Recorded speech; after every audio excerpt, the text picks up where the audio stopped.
Welcome to Boring History for Relaxing channel.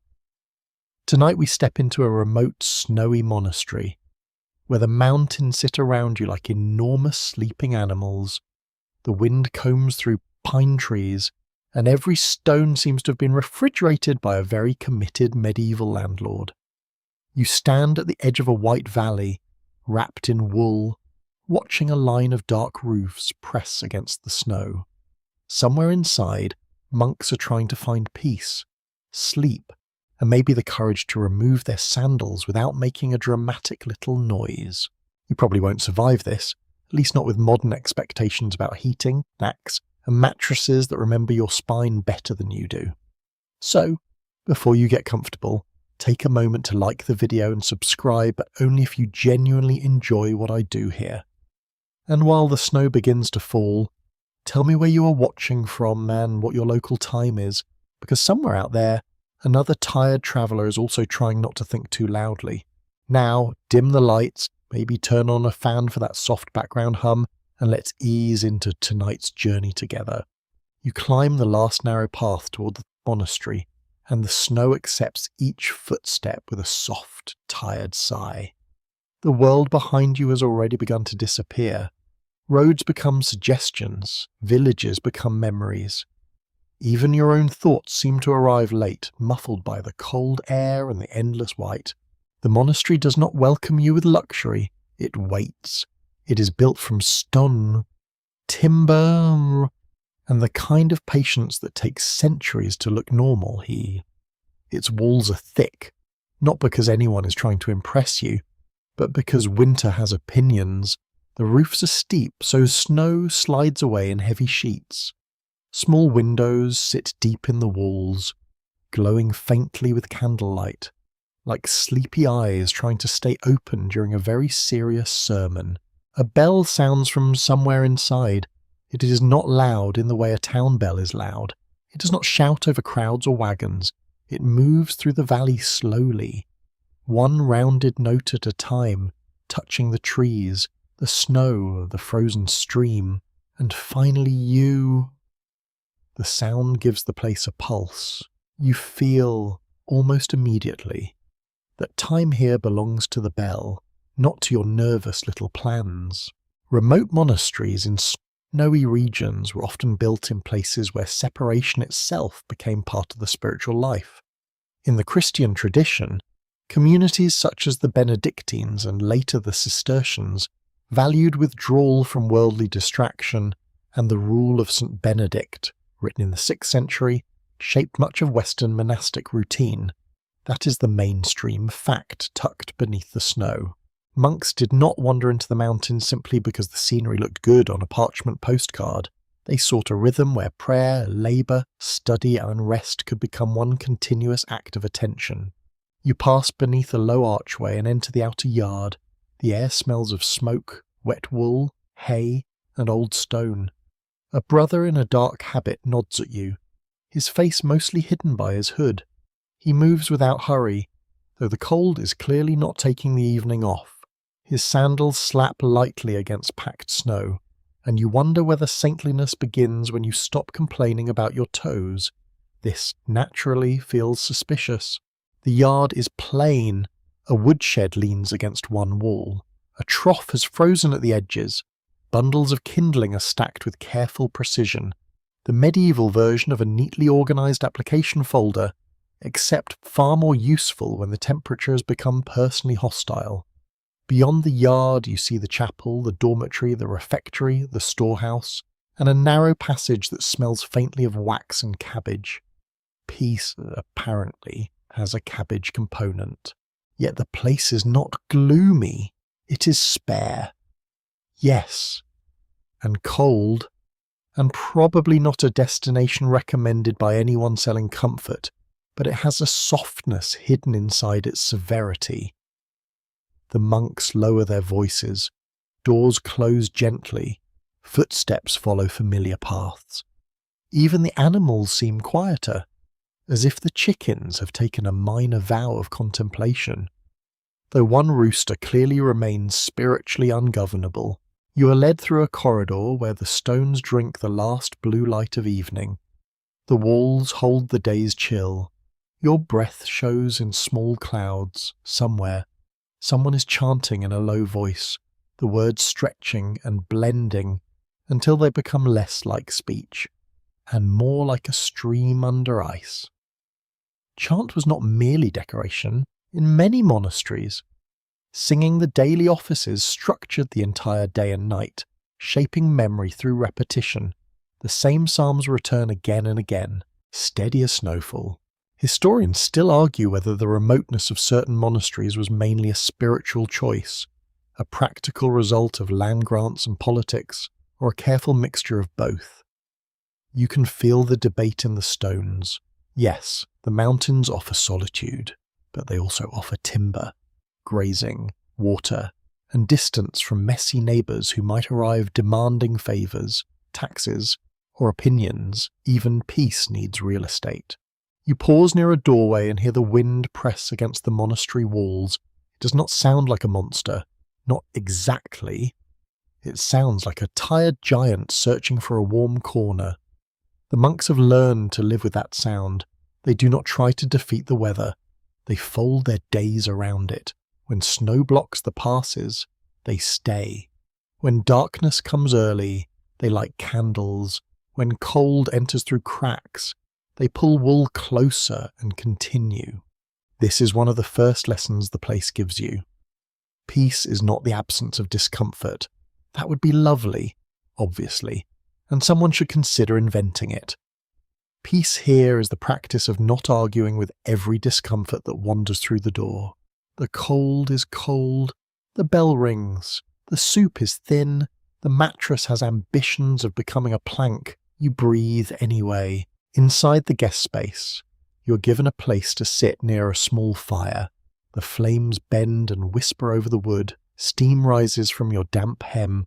A monk sets down a cup of warm herbal drink, and the cup feels so good in your hands that for a moment you understand how gratitude can become a whole religion. The drink tastes of leaves, roots, and optimism under difficult circumstances. It is not sweet. Medieval comfort rarely has the decency to be sweet, still. Warmth moves slowly into your fingers. A quirky tidbit drifts in with the steam. Some medieval monastic communities treated silence with such seriousness that they developed hand signals for daily needs, especially where speaking was restricted. Imagine requesting bread, salt, or a book with solemn gestures, while trying not to look like you're performing a small play for one bored goat. Silence was not simply emptiness, it was managed, practiced, and sometimes negotiated with surprisingly practical creativity. You watch the monks move through the evening. One carries firewood, one checks a latch, one crosses the yard with his head bowed beneath falling snow. None of them seems free from tiredness. That matters. The peace you are looking for is not floating above ordinary life like a shiny halo. It is down here, in the aching knees, the cold fingers, the repeated tasks, and the humble decision to keep going without turning every inconvenience into a royal announcement. The sky darkens. Toad gathers along the sill. Bell sounds again, slower now, calling the community inward. You feel your body begin to understand what your mind is still debating. The place narrows your choices. There is nowhere useful to rush. There is nothing bright to chase. The mountains close their snowy hands around the monastery, and within that enclosure, the monks make a strange bargain with the night. They do not ask the world to become gentle first. They become gentle inside a hard world. You sit with your cup, listening to the fire settle. Outside, the path you climbed is already fading beneath fresh snow. Inside, the monastery breathes in stone, wool, smoke, and prayer. The bell's last note dissolves in the rafters, and your thoughts, those restless little travellers, begin at last to remove their boots. The first bell before dawn does not so much wake you as gently accuse you. It slips through the dark corridor, round and patient, and finds you inside a nest of wool blankets where your body has begun a private negotiation with survival. The air is sharp. Your nose feels like it has been stored separately from the rest of you. Somewhere beyond the wall, the mountains are still black against the stars, and the snow holds the night silence like a folded cloth. You open your eyes to almost nothing. A small lamp burns low near the doorway, just enough light to show the rough beams above and the faint movement of other sleepers stirring nearby. The monks rise without drama. There is no groaning chorus, no heroic speeches, no one declaring that early mornings build character. This is fortunate, because anyone saying that before sunrise in a frozen monastery should probably be assigned extra turnip duty. Feet find sandals. Wool habits are pulled over linen undergarments. Belts are tied. Hands search for cloaks by touch. The room fills with the soft sounds of bodies becoming obedient to time. You are not fully awake, but the bell continues, and the bell is not interested in your personal brand of reluctance.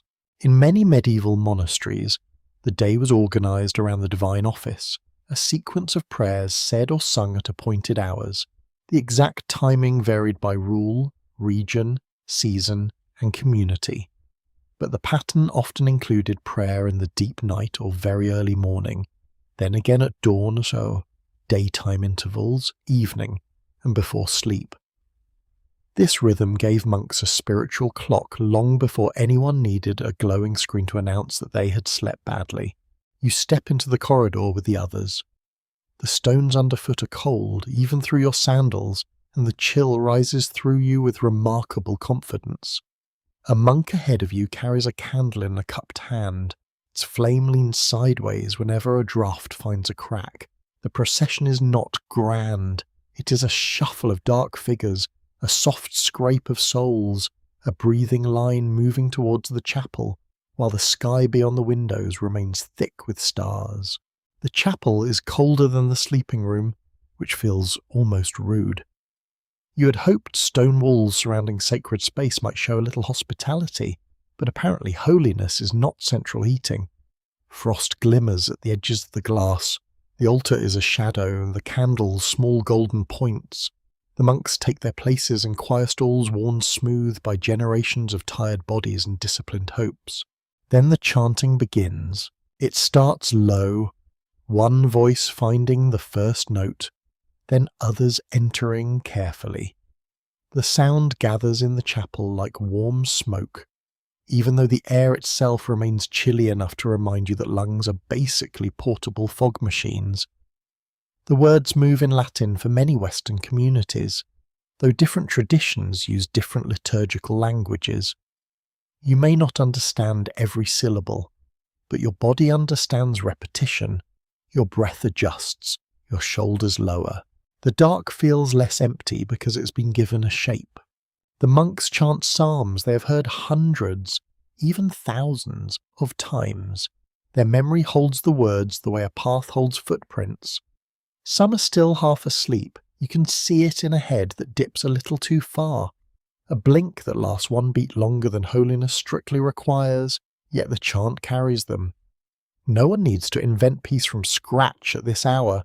The structure lends it to them, line by line. Historians still argue whether these night and dawn prayers disrupted sleep in harmful ways or created a stable rhythm that monks experienced as restful over a lifetime. Modern sleep habits often praise one long uninterrupted block, preferably in a soft bed with a pillow engineered like a small moon. Medieval people, however, could sleep in more segmented patterns, especially in winter, when darkness stretched long and artificial light was limited. A monk waking for prayer might not think of the night as ruined, he might think of it as folded. You stand, sit, bow, and listen. The movements are simple and repeated. A body that knows what comes next does not need to spend as much energy deciding. That is part of the peace. Choice can be beautiful, but it can also behave like a basket of nervous squirrels. Here, choice narrows, rise, walk, chant, breathe, return. The mind, offered at fewer doors, stops running through all of them at once. The bell has done more than announce the hour. It has removed negotiation. When it sounds, the community moves together. Personal mood becomes less important than shared rhythm. Perhaps you feel annoyed. Perhaps a monk beside you feels peaceful. Perhaps another is wondering whether the kitchen brother remembered to cover the barley. All of you stand in the same dim chapel, carried by the same notes.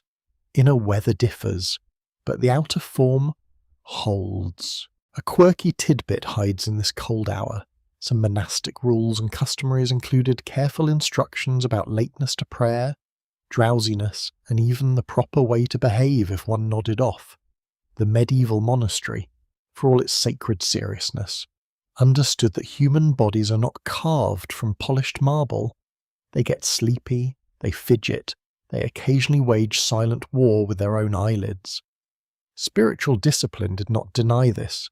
It organized around it, sometimes with penalties, sometimes with patience, and sometimes, one imagines, with a very meaningful glance from the senior monk across the choir. The chant continues. Outside, the snow reflects faint starlight. Inside, the sound rises and falls. You notice that peace does not arrive like a sudden answer. It collects slowly, as frost collects along a window. First a trace, then a thin pattern, then a quiet covering over the sharp edges of thought. A monk turns a page, the parchment makes a soft, dry whisper. Another clears his throat. Someone coughs once, then settles. The realism of the moment helps you trust it. This is not a dream of perfect devotion. It is a room full of cold people trying again to turn their attention towards something larger than discomfort. The trying is the practice. The returning is the practice. Even the sleepiness is part of it. Because the mind that wanders can be led back, gently, without a courtroom drama. As dawn begins to pale behind the chapel windows, the final prayers soften. The darkness thins from black to blue. The candles look less lonely. Your hands are cold, but your breathing has slowed. The bell that seemed harsh when it woke you now feels like a companion, stern but dependable, the sort of companion who would never let you oversleep, which is both admirable and deeply annoying. The monks file out quietly. Oh, no one applauds the sunrise. No one announces enlightenment. A day is beginning, and it begins as the night did, with steps, breath, and obedience to a rhythm older than any one mood.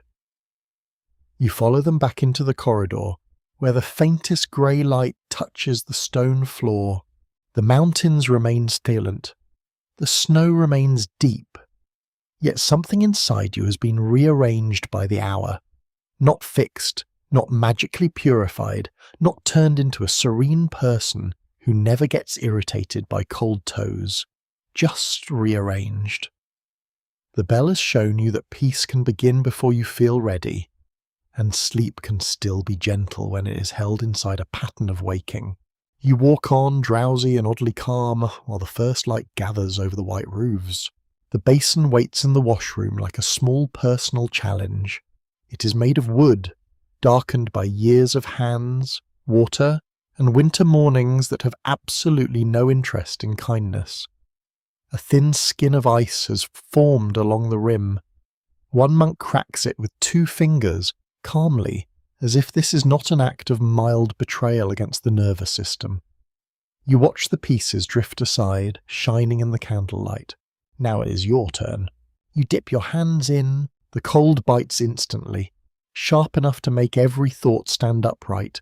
Your fingers vanish into the water and return as pale, offended objects that appear to belong to someone else. You splash your face. For one bright second you meet the universe directly, without poetry, without philosophy, without even the dignity of a private complaint. Your soul briefly leaves, checks the weather, and returns wearing a disappointed expression. The monks wash in mufinas. They are not pretending the water is pleasant. Their shoulders tense, Their breath catches. One brother blinks rapidly, as though negotiating with tears he would prefer to classify as spiritual moisture. Still, the washing continues. Face, hands, neck, sometimes feet when needed. Each gesture simple and practical. Cleanliness here is not luxury, it is discipline, health, humility, and preparation for prayer and labour. Medieval monasteries often paid close attention to washing, sanitation, and water management. Many larger communities built elaborate channels to bring fresh water into kitchens, lavatories, infirmaries, and sometimes bathhouses. This is one mainstream historical fact that surprises people who imagine the past as one long mud puddle with chanting. Monks might live harshly, but they were not careless. Their rules and customs could include regular washing, laundering, shaving, and the management of waste, because holiness becomes awkward very quickly if everyone ignores basic hygiene. You dry your hands on rough linen. It scratches your skin in a way that feels less like fabric and more like a tiny moral lesson. Then you follow the brothers out toward the work of the morning. The monastery is waking fully now, not with chatter, but with motion. A door opens, a broom scrapes, a shovel bites into snow, wood knocks against wood in the yard. The quiet does not mean nothing happens, it means everything happens without announcing itself like a festival. You are given a broom because peace, apparently, begins with sweeping. The floor of the corridor has gathered straw, grit, and little crumbs of yesterday's ash. You move the broom slowly, learning the rhythm from a younger monk whose face is still soft with sleep. He does not rush. He draws the bristles along the stone in long, even strokes, gathers the dust, lifts it, and moves on. The work is modest enough to insult your ambition and steady enough to soothe it. There is a particular humility in chores that never stay finished. Snow returns, dust returns, ash returns, hunger returns, sleepiness returns, your own thoughts return. Wearing the same boots, asking the same unnecessary questions, the monks do not solve life by completing it. They live by returning to tasks that must be done again, and again, and again, until repetition becomes less like punishment and more like a low, reliable song. Outside, the yard needs clearing. Snow has fallen during the night, soft but heavy, covering the path between the chapel, the kitchen, and the storehouse. You take up a wooden shovel with a broad blade. It is not graceful. It has no clever curve, no bright handle, no promise printed on it by a hopeful manufacturer. It is simply wood, worn smooth where hands have held it. You push it into the snow and lift. The first shovelful is manageable, the 5th is honest, the 20th explains why monks did not need fitness instructors. The brothers work in pairs and small lines. One clears the main path, another shakes snow from low branches before they split, another carries kindling beneath his cloak to keep it dry. The air smells of pine resin and smoke. Your breath comes out in clouds. The cold no longer feels like a single thing. It has textures. There is the clean cold inside the lungs, the numb cold in the toes, the wet cold around the cuffs, the bright cold on the cheeks. The body becomes a map of weather.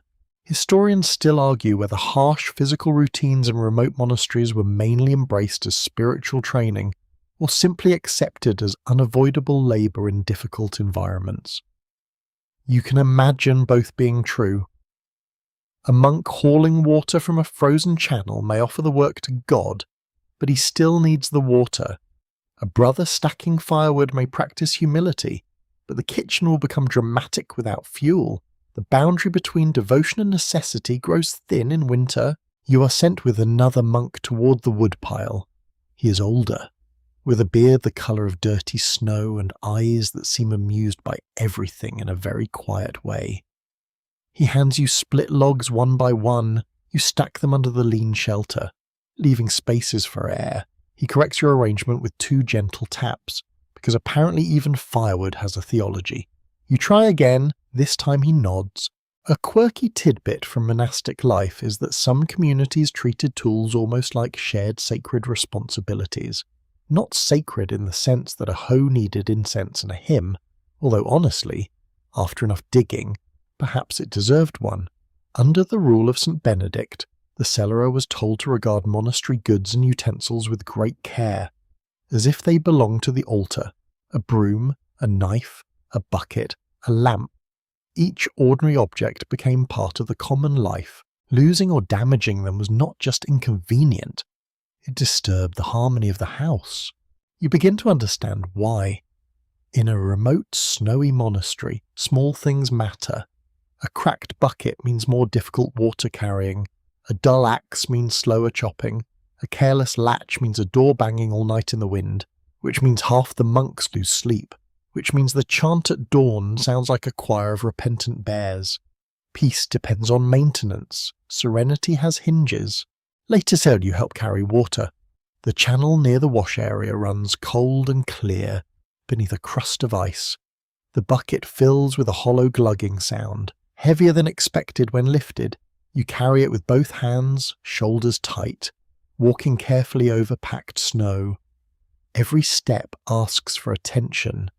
If you slip, the water spills, the bucket cracks, and your dignity leaves a small body-shaped print in the path. So you slow down, you look where you place your feet, the mind forced into balance. Pauses its usual wandering. This is another secret of the monk's peace. The body can lead the mind into stillness when the mind refuses to go politely. Washing, sweeping, shoveling, carrying, stacking, kneading, mending. All these tasks give thoughts something plain to rest upon. You do not need to become empty. You need to become present enough not to drop the bucket. The morning deepens, light spreads across the roofs, smoke curls from the kitchen chimney in a calm grey ribbon. Your hands are sore now, but warm from work. The earlier cold water no longer feels like cruelty. It feels like a gate you passed through. You are more awake, yet less scattered. Your body has been reminded that it lives here, on earth, among wood, stone, snow, breath, and need. A monk sweeps the chapel steps. Another rinses bowls. Another rubs frost from a small window to admit more light. None of this looks dramatic. No angel descends to praise the quality of the snow removal. No parchment records that you stacked 4 logs almost correctly. But the monastery seems to settle more deeply into itself because of these small acts. You stand near the doorway, flexing your stiff fingers. The mountains shine beyond the wall. The silence is no longer empty. It is filled with work done carefully, water carried without complaint, tools returned to their places, and 1,000 minor discomforts that have lost some of their power because they were met quietly. Peace, you discover, may be less like floating and more like sweeping the same corridor until your breathing matches the broom. The refectory fills slowly, not with conversation, but with the careful music of benches, bowls, and woolen sleeves brushing against wood. Long tables stretch through the room in plain rows. The walls are thick, whitewashed in places, darkened in others by smoke and age. Small windows admit a grey winter light that rests on everything without enthusiasm, as if even daylight has been fasting. You take your place with the others. No one reaches for food yet.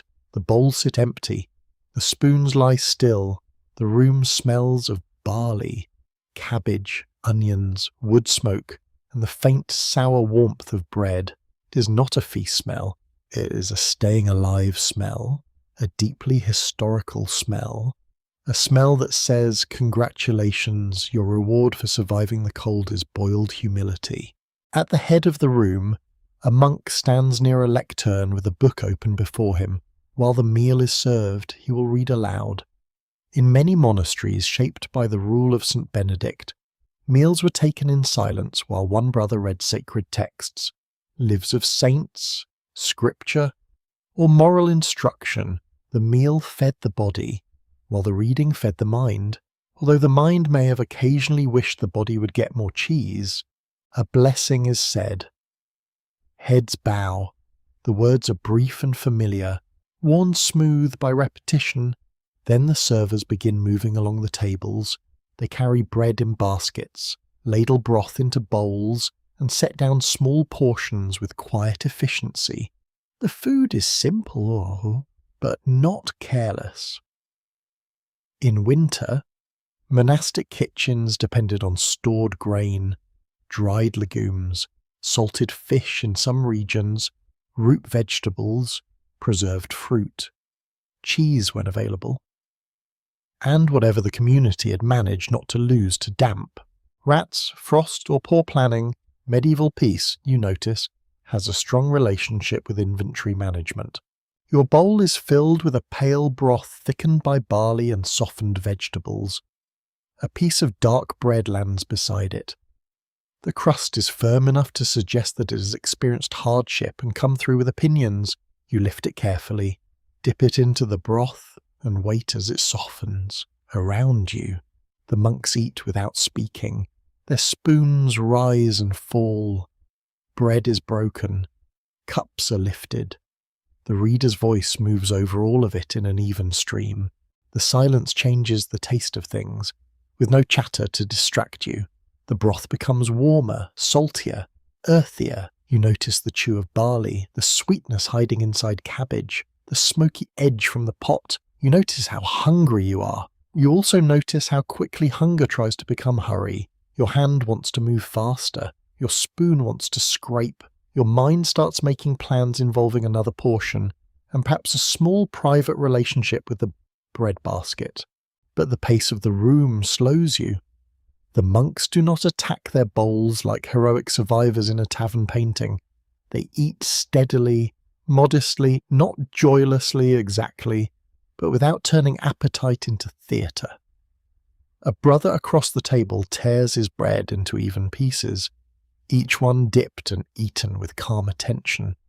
He looks like a man who has accepted that lunch is not a competition, which is very advanced spirituality. Historians still argue whether monastic fasting and food restrictions were primarily acts of self-denial, tools for community discipline, responses to seasonal scarcity, or some mixture of all these things. The answer depends on period, order, region, rank, and occasion. Some days allowed richer foods, some seasons tightened the rules. Ill monks, the elderly, guests, and labourers could receive different treatment. The popular image of monks living permanently on one spoonful of sadness is too simple, yet restraint was real, and it shaped the body's expectations. You listen to the reading. The monk's voice is calm, slightly nasal, not dramatic. He does not perform the text. He lets it pass through him. This may be merciful, since nothing ruins a quiet meal like someone discovering their inner actor over a passage on obedience. The words speak of patience, humility, watchfulness, and the dangers of pride. Outside, snow slides from a roof with a soft thump. No one looks up. The reader continues. The meal teaches by refusing to entertain you. There are no choices, no bright dishes, no sauces requiring explanation, no delicate little items arranged as though a nervous bird built a museum. You receive what is given, you eat what is available. The simplicity is not always pleasant, but it is strangely restful. Desire has fewer hooks in the room. There is food. There is enough. There is warmth in the bowl. There is a place at the table for a tired human body. This is already a great deal. A quirky tidbit rises from the steam of monastery kitchens. In some medieval communities, sign language helped preserve silence during meals. A monk could indicate bread, fish, salt, drink, or other needs with gestures. The sign for certain foods could become wonderfully specific, shaped by a local custom. It is oddly comforting to imagine a solemn row of hungry monks silently requesting beans, with the intensity of diplomats negotiating a treaty. Even appetite learned to whisper. The servers move lightly. They eat later, or in turns, depending on the custom of the house. Their role is treated as service, not inconvenience. Bowls are refilled where allowed. Cups are topped up with water. Small beer or diluted wine in some places and times, depending on availability and rule. The drink is not there for merriment, it is nourishment, hydration, and sometimes safer than questionable water. Still, you imagine at least one monk silently hoping the poor is generous enough to make the cabbage seem inspired. Your bread is nearly gone. You begin to feel the slow heaviness of warmth moving through your stomach. It is not the heavy stupor of overeating, it is the gentle weight of being restored. The cold outside remains, the chores remain, the bell will keep ruling the day with its round, reasonable tyranny, but for these minutes the body is answered, hunger loosens, the hands relax, even your thoughts sit down. The reader reaches the end of a passage, a brief silence follows. Deeper than the silence during the reading, it feels like the whole room is digesting both broth and instruction. Then a short prayer is said, benches shift, the meal closes as simply as it began. No one lingers over a second cup while discussing the weather with unnecessary confidence. The bowls are gathered, the tables are cleared, crumbs are brushed into waiting hands or cloths. Because waste is its own little scandal when the snow lies deep and the storehouse matters. You help carry bowls toward the washing area. The broth has left a thin film along the wood, and warm water loosens it under your fingers. The work after eating prevents the meal from becoming a private indulgence. Food comes from labour and returns to labour. Someone grew the grain, someone ground it, someone hauled water, chopped wood, tended the fire, stirred the pot, sliced the bread, served the table, washed the bowls. A simple meal contains an entire hidden community of effort. You step back into the corridor. Warmer now, quieter inside. The refectory behind you settles again into stillness. A few crumbs remain caught in the grain of the table. Tiny reminders that even disciplined monks are not immune to bread behaving like sand outside the window. The snow keeps falling without appetite, covering path, wall and roof in the same pale patience. You understand, with a kind of sleepy clarity, that contentment here is not a mood that arrives because everything is delightful. It is trained through limits, a bowl, a piece of bread, a voice reading steadily, a table shared without fuss. The body receives enough, and the mind, after some mild resistance, learns that enough can be very spacious. The room of writing waits in a pale square of winter light. You enter quietly, Herman, carrying the warmth of the food in your body and the faint smell of smoke in your sleeves. The scriptorium is not grand, not in the way later libraries will become grand, with polished shelves and portraits of important people who look disappointed in everyone. It is a workroom. Long desks stand near the windows. Benches are set close enough to the light that the monks can see the page, but not so close that the drafts become openly rude. The windows are small, thick, and cloudy at the edges with frost. Snow outside throws brightness back into the room, so the whole place glows with a muted white shimmer. It is the kind of light that feels sleepy and severe at the same time. On the desks lie scraped parchment, sharpened quills, knives, inkhorns, pumice, rulers, and little weights to hold pages flat.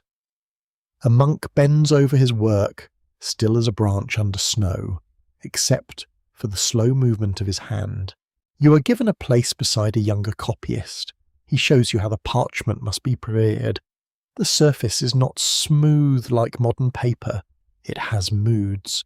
It remembers that it was once skin, treated, stretched, scraped, dried, and trimmed. The quill does not glide unless it is persuaded.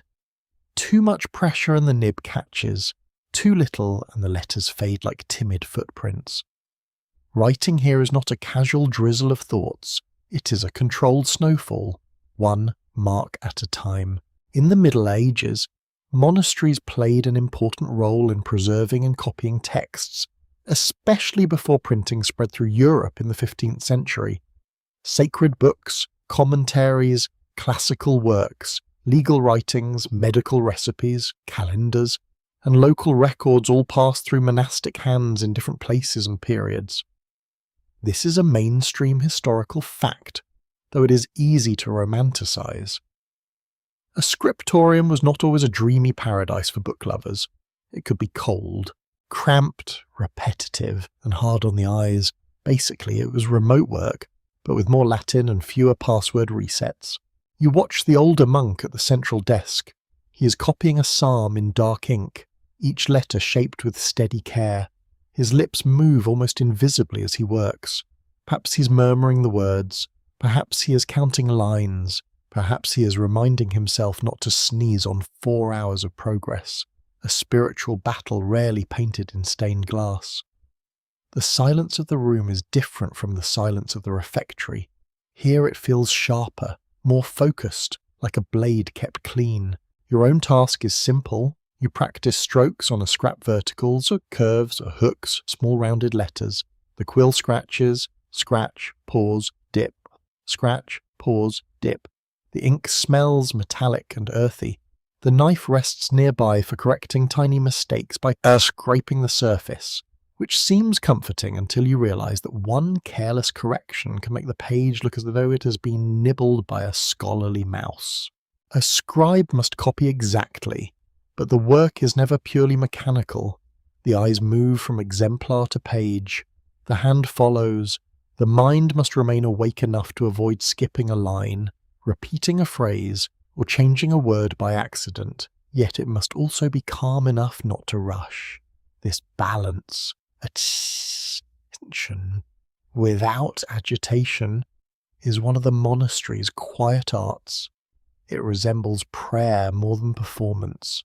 The monk does not write to express himself. He writes to receive, preserve, and pass on. Historians still argue whether monastic copying was usually experienced as contemplative devotion, intellectual labour, economic production, or simple obedience assigned by superiors. The answer shifts from house to house. Some monks loved books deeply. Some copied because they were told to copy. Some were highly trained scholars. Others may have been competent workers with sore backs and cold fingers. Privately wishing parchment came with larger margins and fewer abbreviations.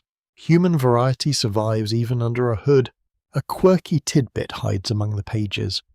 Medieval manuscripts sometimes contain marginal notes from tired scribes.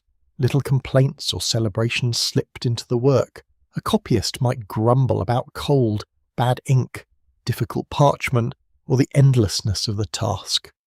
One famous sort of scribal sentiment thanks God when the book is finished, with the emotional force of someone escaping a very holy tunnel. These notes remind you that behind beautiful books were real people, occasionally bored, hungry, sleepy, and in need of a better chair. The younger monk beside you trims his quill with careful cuts. He turns the feather, slices the nib, tests it, and adjusts again. There is an intimacy between hand and tool. The quill must fit the letter must fit the line must fit the page must fit the book must fit the life of the community. One crooked habit of the hand can become visible for centuries, which is a terrifying amount of accountability for someone who merely wanted to finish before the next bell. Snowlight thickens against the windows. The room grows colder as clouds swallow the sun. A monk rises to tend a small brazier, but the heat remains modest. Too much warmth might damage materials or invite carelessness with flame. Books are precious. Fire is useful, but it has a personality problem, so everyone accepts chilly fingers. A brother rubs his hands together, breathes on them once, and returns to the page. You notice how copying slows the mind. At first, your thoughts wander everywhere. They drift toward the kitchen, the bed, the path outside, the question of whether your toes are still loyal members of your body. But the letters call you back. Each mark is too small to permit grand anxiety. You must attend to the next stroke, then the next, then the space between words. The mind, denied its usual dramatic slow, settles into the humble theatre of ink. The scriptorium also teaches surrender to imperfection. A blot appears, a line tilts, the edge of a letter thickens, no one screams, no one throws parchment into the snow and announces a career change into goat management. The mistake is scraped if possible, adjusted if necessary, accepted if harmless. Peace is not perfect control, it is the ability to continue after the page reveals that you are still human. The older monk pauses and flexes his fingers. His face remains calm, but his hand is stiff. He dips the quill again. Outside, flakes pass the window like slow white thoughts. Inside, the scratching resumes. A dozen small sounds crossing the room. No single scratch matters much. Yet together they become books. No single breath feels holy. Yet together they become prayer. No single quiet afternoon solves the restlessness of the heart. Yet repeated patiently, it teaches the heart to lower its voice. A completed page is lifted and set aside to dry. The ink shines wetly for a moment, then dulls. The letters stand in rows, dark against pale parchment, like little monks in disciplined procession. You lean closer and feel an unexpected tenderness. So much effort for a page, so much patience for a line, so much winter held at the window while meaning is carried forward by hand. The bell sounds faintly through the walls. No one startles. Quills are laid down, ink is covered, pages are protected. The room does not end its work abruptly, it exhales. You rise with the others, fingers stained, shoulders tired, thoughts quieter than when you entered. The snowlight remains on the desks, resting over the unfinished pages with the same soft patience that covers the roofs outside. The courtyard has become a page of trampled white, written over by sandals, boots, dragginghams, broom marks, and the narrow paws of some monastery cat who appears to have important business near the kitchen. You step out beneath a low sky, and the cold folds itself around your face with the confidence of a creditor. The chapel stands across the yard, plain and still, its roof holding a ridge of snow like a sleeping animal's back. The path has already been cleared once, but the weather is a patient vandal. Fresh flakes soften the edges. Your feet find the packed middle, where others have walked. Each step makes a muted crunch. You follow the monks in a loose line, not quite a procession, not quite ordinary traffic. No one rushes, because rushing on ice is how a person learns humility through gravity. A younger brother carries a lantern, though the day is not dark. The snow swallows distances, and the pale air makes everything look nearer and farther at once. The lantern is more than light. It is a small moving promise that the path continues. You keep your eyes on it, then on the footprints, then on the hem of the monk ahead. The body learns by following. The mind, always eager to invent tragic little novels, is given something simple to do. In many monasteries, the movement through the day was as structured as prayer itself. Cloisters, courtyards, covered walks, chapels, dormitories, refectories, and workrooms were arranged to support a rhythm of devotion, labour, eating, reading, and rest. Architecture helped form behaviour. A monk did not only believe with his mind, he believed with his feet, his posture, his timing, and the route he took again and again across stone and snow. You enter the chapel through a side door. The air inside is still, carrying the scent of wax, damp wool, old wood, and the faint mineral chill of the walls. The monks take their places. Their bodies know the distance between bench and stall, step and bow, book and candle. You're still learning, and your hesitation feels enormous, though probably no one is paying attention. This is one of the mercies of a community trained in humility. Everyone is too busy being quietly corrected by the day to make a hobby of your awkwardness. The office begins. Voices gather, lower than the morning, less raw with sleep. The psalm tones move slowly. You notice the way repetition changes fear. The first time you cross the icy yard, You think of slipping and freezing, losing your way, accidentally walking into a goat shed and pretending it was intentional. The 10th time, your feet remember. Your breath steadies before your thoughts do. What seemed hostile becomes known, not comfortable necessarily, but known. Prayer here is not a single emotional event. It is a repeated arrival. The monks come to the same space with different inner weather. One brings gratitude, another brings boredom, another brings grief he has never fully named, another brings a headache and a private hope that the chant will not be too long. Yet the chapel receives them in the same way: stone floor, wooden stalls, candle flame, familiar words. The steadiness of the place does not demand that the heart be steady first. Historians still argue whether repeated liturgical movement mainly calmed monks through spiritual devotion, social discipline, bodily habit, or the psychology of ritual. You feel no need to choose only one. A bow can be obedience and comfort. A chant can be theology and breathing exercise. A walk through snow can be an annoyance and a meditation.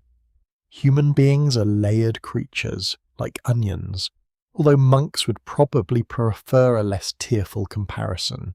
A mainstream fact rests quietly in this routine. The canonical hours divided monastic time into repeated services, and these offices shaped the daily life of countless communities across medieval Europe. Matins, lauds, prime, terce, sext, none, vespers, and compline could vary in timing and emphasis, but the principle was stable. The day was not an empty container to be filled with whatever mood suggested. It was already marked. Bells opened it, folded it, and closed it. You kneel when the others kneel. The floor presses through your knees with very little pastoral sensitivity. You bow your head. For a moment, your attention slips away into discomfort. Then the chant pulls you back. The words rise and fall, the knees complain, the candle flickers, the world becomes very small, which is sometimes exactly what a restless mind needs. You do not need to solve your whole life while kneeling, you only need to remain there for the next breath. A quirky tidbit moves through your thoughts like a small lantern of its own. Some monasteries had precise rules for processions, seating order, gestures, and even how monks should walk. The senior brothers might have fixed places, and younger monks learnt the grammar of movement as carefully as the grammar of books. It was not enough to arrive. One arrived in order. Medieval spirituality could be deeply concerned with what modern people might call choreography, except with the fewer sequins and far more wool. The service ends, and the monks leave in quiet order. Outside, the courtyard seems brighter. Snow has stopped falling. The clouds have thinned just enough to show a pale wash of sunlight behind them. The footprints between buildings are clearer now, pressed into layers by repeated crossing. They form a kind of temporary cloister on the ground, a visible record of obedience. By evening, snow may blur them again. By morning, they will be remade. You walk back more slowly than you came. The cold has entered your sleeves, but the movement warms your legs. A raven calls from the roofline with the tone of a creature who has never respected human solemnity. One monk glances up, then lowers his eyes again. The raven hops along the ridge, black against white, looking like a misplaced punctuation mark. Even in this holy enclosure, the world keeps adding commentary. Near the passage to the workroom, you pause as a senior monk adjusts the lantern wick. His fingers move carefully, shielding the flame from the wind. The flame steadies. You find yourself watching it longer than necessary. Such a small thing, and yet everyone depends on small things here. A latch closed, a path cleared, a wick trimmed, a step taken carefully, a prayer repeated, whether or not the soul feels impressive. The repeated walk to the chapel begins to make sense. It is not only about arriving at prayer, it is prayer stretched across space. The yard becomes part of the office. The footprints become lines in an unwritten psalm. The cold air becomes a reminder to breathe. The risk of slipping becomes an invitation to pay attention instead of wandering around inside your own worries, like a confused noble inspecting a badly managed estate. You continue across the yard, one footprint fitting near another. The monastery does not remove loneliness by filling every silence with company. It teaches you to move through loneliness in rhythm with others. Some peace is professing, found in the hidden chamber of the heart. Some peace is communal, found when your steps fall into time with people who are also tired, also cold, also trying. The chapel bell rests for now. The snow rests on the roofs. The footprints hold their shallow shapes. You feel the quiet not as emptiness, but as a path. Something made by returning, something deepened by use, something simple enough to follow when thought itself grows dim. The sleeping quarters wait behind a plain wooden door, and the latch lifts with a soft click that seems too loud in the hush. You enter with the others, stepping from the corridor into a long room of dim shapes and low breathing. The air is colder here than your hopeful imagination requested, though not as bitter as the courtyard. It smells of wool, straw, old timber, candle smoke, and the faint human warmth that gathers wherever tired bodies surrender together. Rows of simple beds or pallets line the room. In some monasteries, monks slept in a common dormitory, especially under the Benedictine tradition, where communal sleeping helped preserve discipline and made it easier to rise together for prayer. In other places and later periods, individual cells became more common, especially for certain orders or stricter forms of solitude. The arrangement depends on time, rule, wealth, climate, and local habit, because history enjoys refusing neat little boxes. Your place is narrow. There is a straw mattress, though mattress is a generous word, the sort of word that has clearly never met this object in person. It is more a firm suggestion of rest. The straw inside crackles faintly when you press a hand down, releasing a dry field smell that reminds you of summer stored badly for winter use. A coarse blanket lies folded at the foot, heavy with wool and the faint scratch of a sheep's unfinished opinions. You sit on the edge and remove your sandals, yipui, and your feet. Freed from leather, immediately begin reviewing every cold stone they have met today. The floor feels unforgiving. You tuck your toes beneath the blanket and pull your cloak closer, around you. The monks move with practiced quiet. One kneels briefly, another folds his habit with careful hands, another checks the small lamp near the doorway. No one flops dramatically onto the bed, which is disappointing, because the room could use one honest theatrical collapse. The bed teaches quickly. There is no softness to sink into, no great pillow cloud, no layered luxury designed by people who fear the existence of shoulders. Medieval monastic bedding was often plain, shaped by ideals of poverty, simplicity, and vigilance. Rules could regulate what monks owned and used, including bedding and clothing. The point was not to punish the body endlessly, although the body may have filed that complaint. The point was to keep rest modest, orderly, and free from private excess. You lie down. The straw shifts beneath you. The blanket settles with a heavy woolen gravity. For a few moments, everything feels wrong. Your hip finds a hard ridge. Your shoulder discovers an ancient lump. Your ear meets the pillow, if the folded cloth deserves such an ambitious title, and sends a brief report to the brain conditions are rustic.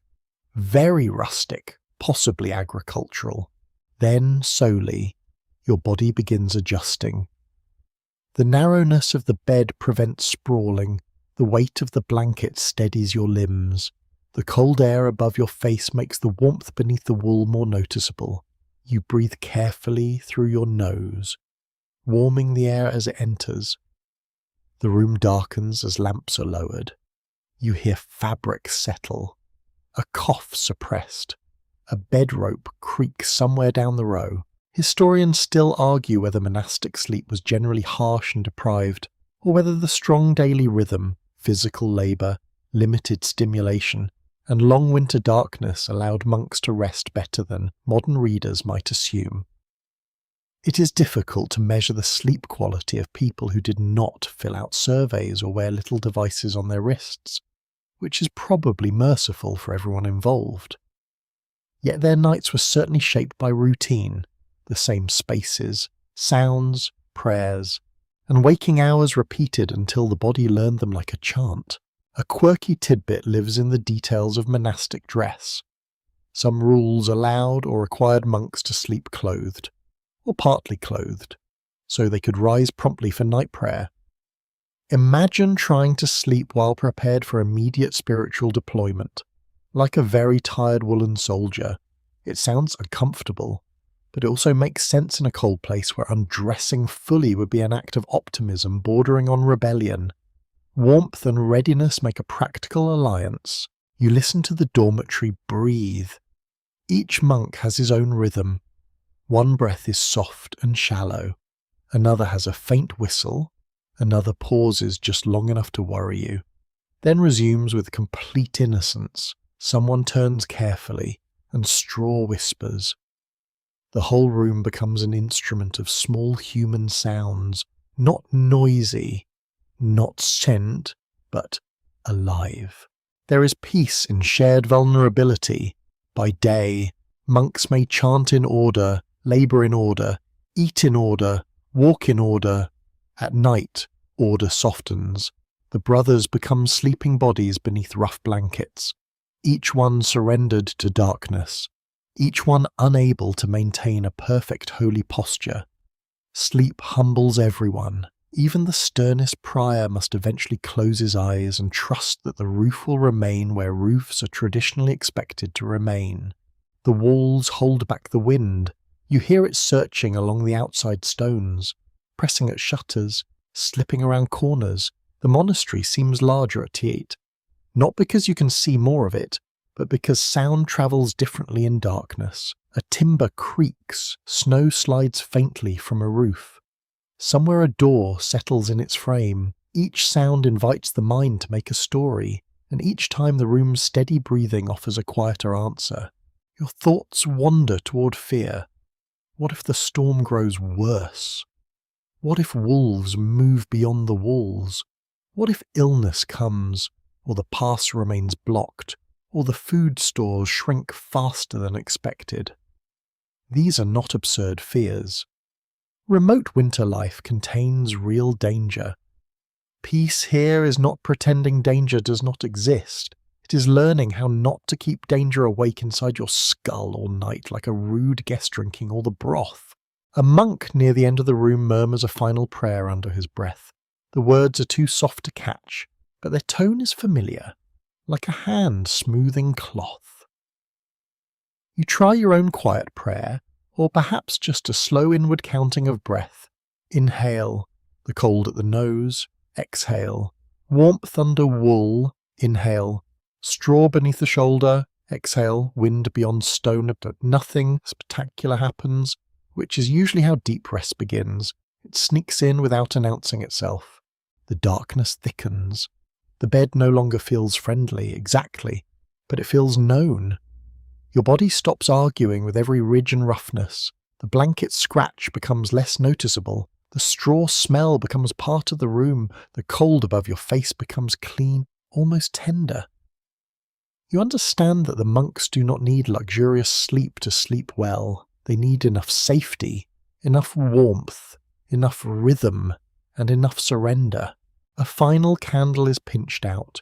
Smoke curls briefly, invisible but fragrant. The dormitory fades into shared shadow. You lie among the quiet breathing of others, held by stone walls, winter dark, and the plain mercy of having no more decisions to make. Snow rests on the roof. Wool rests on your chest. The day releases its grip, finger by finger, until thought softens and the hard little bed becomes, somehow, a place where peace can lower itself beside you. Thoughts do not respect monastery walls. This is disappointing. because the walls are thick, ancient, and clearly trying their best. You lie in the cold dark with wool over your chest and straw beneath your back, and still the mind finds ways to wander out through cracks no larger than a draught. It visits old conversations. It examines small embarrassments. It wonders whether the kitchen has more bread. It creates a detailed plan for problems that may never happen, because the mind, when underemployed, becomes a tiny clerk with too much ink. The monks know this trouble well. They may live in a remote snowy house of prayer, but they are not immune to restlessness. A hood does not magically erase irritation, memory, envy, homesickness, hunger, fear, or the sudden appearance of a tune that will not ease or leave. Medieval writers on monastic life spoke often about distracting thoughts, temptations, proudness, anger, pride, and that the sea stood to the strange heaviness that can creep into the soul. Peace was not assumed. It was trained, defended, repaired, and sometimes simply waited for. You feel it now. The room is quiet, but the mind is not. You replay the day's small failures, the crooked line in the writing room, the nearly spilled bucket, the moment you stepped out of the rhythm in the chapel and imagined every monk noticing, even though they were probably thinking about psalms, frostbite, or whether the soup had enough salt. Shame, like snow, is very good at covering things. A mainstream historical fact rests beneath this inner struggle. Monastic traditions develop practices for guarding the mind, including prayer, memorized scripture, confession, spiritual counsel, fasting, labour, and the repetition of psalms. Early Christian desert monks, whose writings deeply influenced later monasticism, described the mind as a battlefield of thoughts.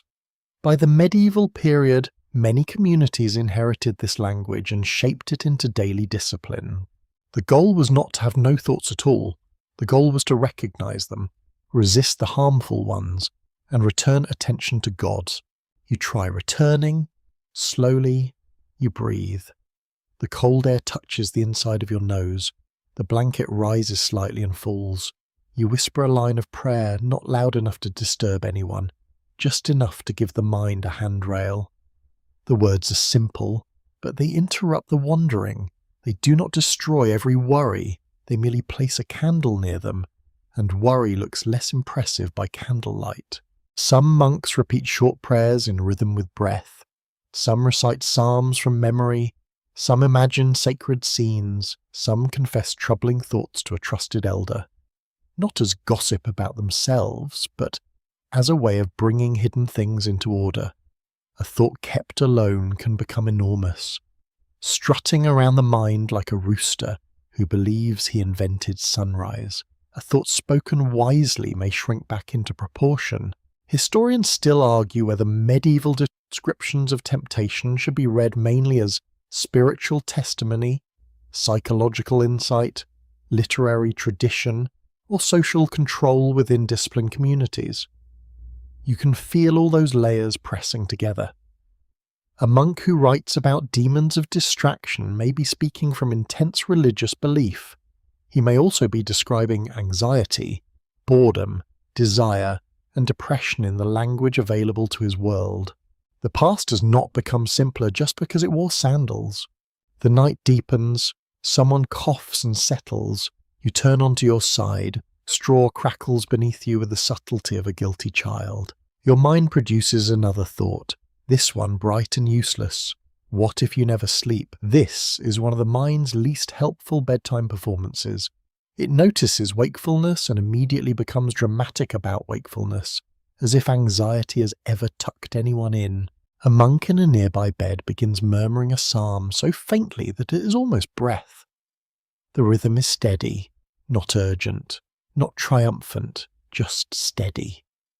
You let the sound become part of your own breathing. The words rise and fall like steps taken in darkness. In a world without electric light, without constant noise, without endless glowing distractions, the inner life may seem quieter from the outside, but the monks knew better. Silence does not remove the self, it reveals it. That is why the monastery can feel both peaceful and difficult. When the outer world falls away, the inner world becomes louder for a while. You cannot distract yourself with market gossip, bright screens, late messages, or a heroic inspection of every shelf in your kitchen. There is only dark breath, memory, and the practice of returning. This is less glamorous than it sounds. Spiritual progress often looks like noticing the same ridiculous thought for the 100th time and saying, with tired kindness, not now. A quirky tidbit from monastic and wider medieval belief concerns dreams.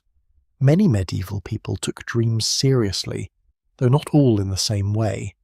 Some dreams were considered meaningless leftovers from food, illness, or daily impressions. Others were feared as temptations. Some were treated as possible messages, warnings, or visions. Monks had to be careful, because a dream could encourage humility or inflate pride. And pride is famously good at disguising itself as a special announcement from heaven. Even sleep apparently needed discernment. How restful. You drift near sleep, then jerk awake. For a moment you do not know where you are. The dark beams above you return slowly. The snow outside reflects a faint whiteness through the shutter crack. Your heart beats quickly, though nothing has happened. The body sometimes wakes as if summoned by an invisible bell. You place a hand on the blanket and feel its rough weave beneath your palm. Texture brings you back. Wool, straw, breath, wall. Here, this grounding is not named in modern terms by the monks, but the practice is present in their lives. Touch a bead, hold a book, bow the body, walk a familiar path, sing a known line, return through the senses. The mind may roam, but the body stands in the chapel, kneels on stone, grips a broom, warms itself by a cup, lies under wool. Physical reality becomes a kind of mercy, a quiet correction to thoughts that float too far. Temptation in the monastery is not always dramatic. It may be the urge to sleep through prayer, to eat more than permitted, to resent a brother's cough, to take pride in being humbler than everyone else, which is such an elegant little trap that the ego deserves no applause but probably expects it. It may be nostalgia for an easier life, or irritation at rules, or the heavy sadness known in older writings as a spiritual weariness. Snowy isolation can sharpen these feelings. The same mountains that protect silence can also make loneliness echo. The monks answer with routine, counsel, and repetition. They do not wait for perfect feelings. A troubled monk still rises. A distracted monk still chants. A resentful monk still helps carry wood. This can sound severe, but there is comfort in it. You do not have to become calm before you participate in calm things. You enter the pattern while still unsettled, and the pattern carries what you cannot yet carry yourself. You whisper another prayer.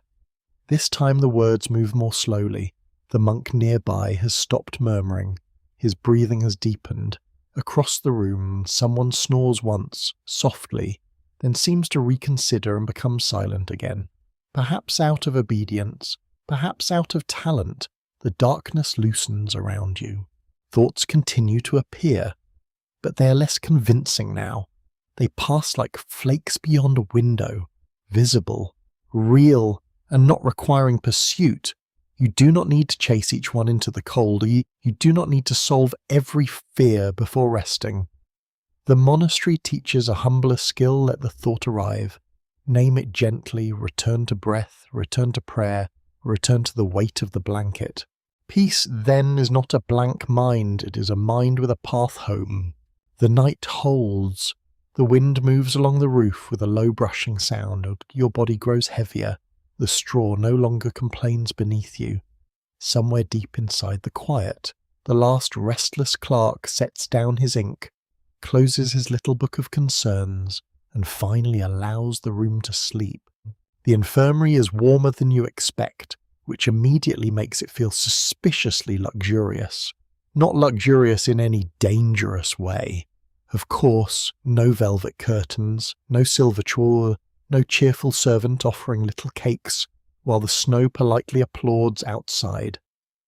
Just a smaller room, a steadier fire, a shelf of jars, a bench covered with folded cloth, and the pleasant sense that someone here has considered the human body and decided it deserves at least one room where its complaints may be heard. The air smells of dried herbs, smoke, vinegar, beeswax, and something bitter simmering in a little pot. Bundles hang from the beam sage, mint, lavender, yarrow, perhaps rosemary if the climate and trade have been kind. Their shadows sway slightly in the rising warmth. The monk who tends the room is older, narrow-shouldered, and calm in the way of someone who has seen enough fevers, chilblains, coughs, sprains, and dramatic stomachs to stop being impressed by panic. You sit near the fire and hold your hands toward it. Your fingers, still rough from cold water and work, begin to sting as they warm. This is the body's least poetic gratitude. First numbness, then pain, then relief, like a tiny 3-act play performed by your knuckles. The infirmarian glances at them and makes a soft sound of recognition.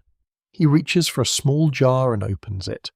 The salve inside smells of fat, resin, and crushed leaves. In many medieval monasteries, the infirmary was an important part of community life. Rules often allowed sick monks extra food, warmer quarters, rest from certain duties, and medical attention from a designated brother. Monasteries preserved medical texts, cultivated herb gardens where climate allowed, and cared not only for their own members but sometimes for guests, pilgrims, and poor neighbours. This mainstream historical fact matters because peace and sleep are not only spiritual achievements, they also depend on whether your cough is treated, your feet are warmed, and your stomach has stopped trying to start a rebellion. The infirmarian rubs salve across cracked skin with practical gentleness. He does not speak much. His hands are steady. You sense that this room contains a different kind of silence. Not the silence of strict discipline, but the silence of recovery. Here, the body is permitted to be weak without becoming a moral scandal. A monk may strive for holiness, but he still catches colds. The soul may aspire upward, yet the nose runs downward. Theology can only do so much about winter. A small cup is placed in your hands. The drink inside is warm and dark, steeped from herbs you cannot entirely identify. It tastes bitter at first, then faintly sweet beneath, as if kindness is hiding behind a hedge. You sip slowly, heat travels down your throat and spreads through your chest.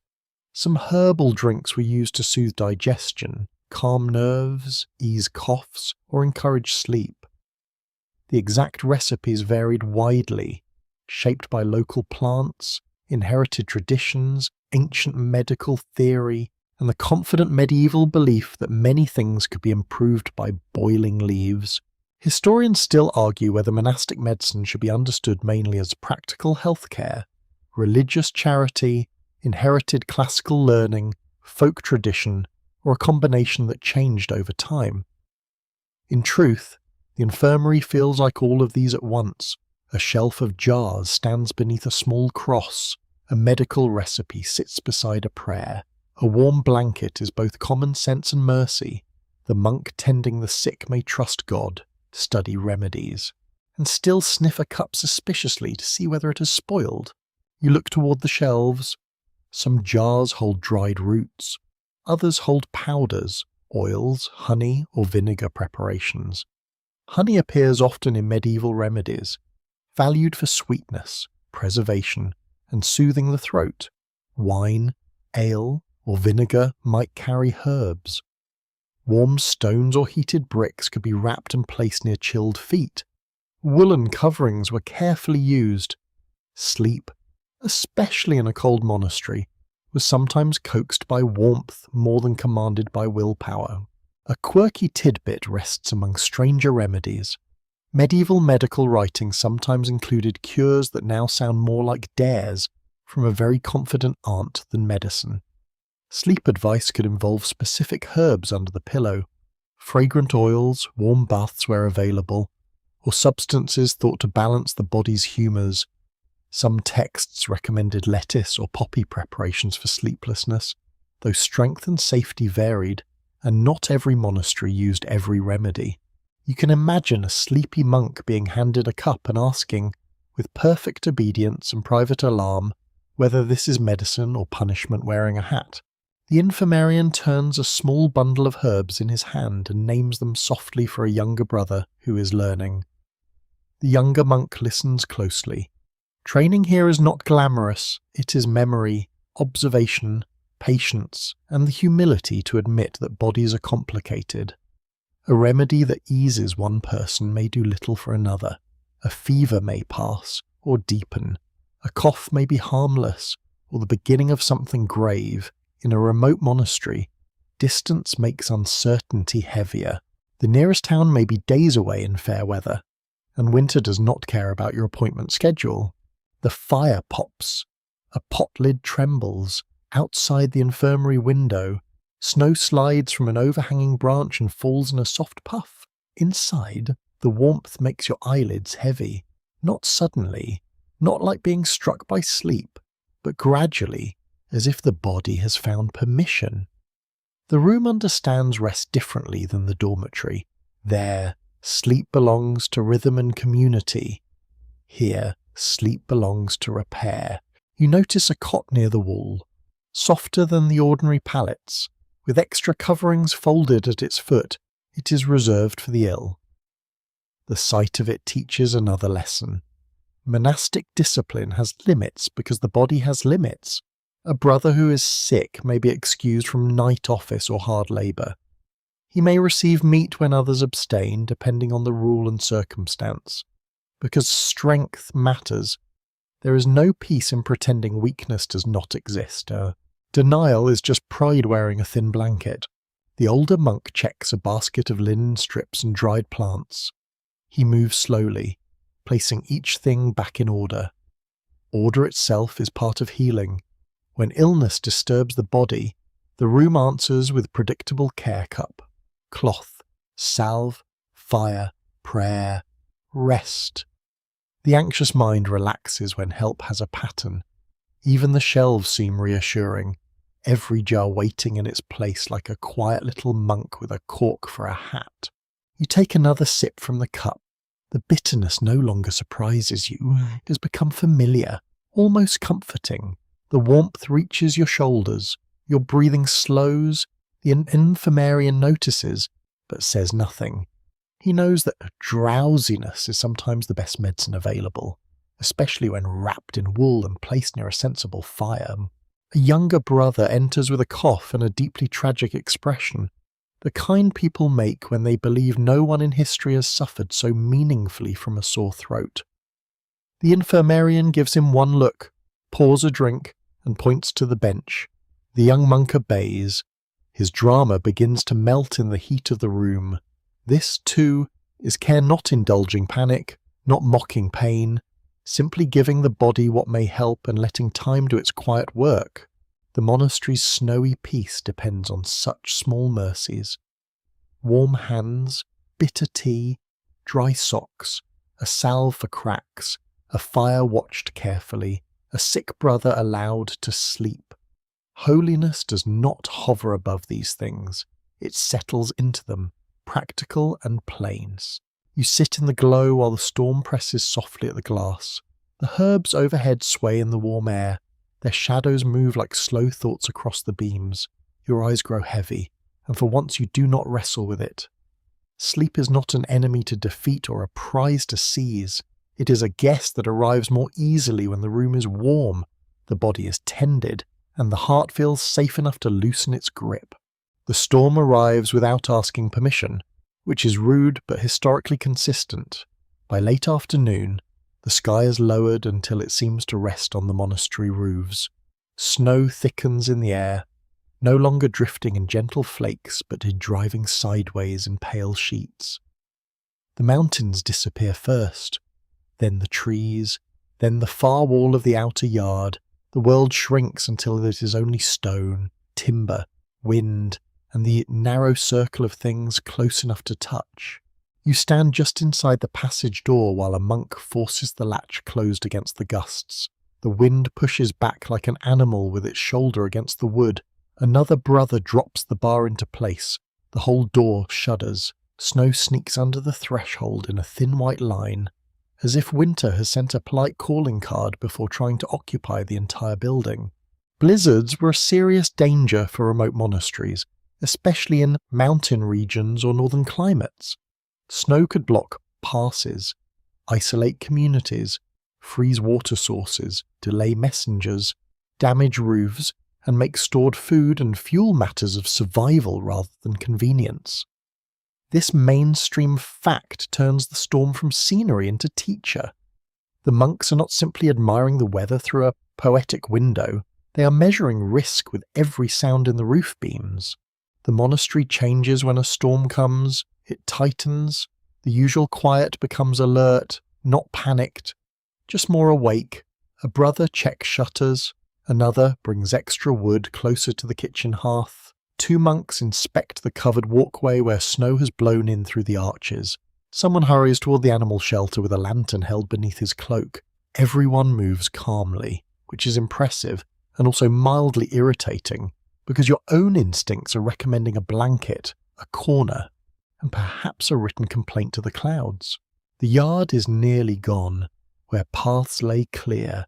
Snow now heaps into ridges. The chapel door has a drift rising against it.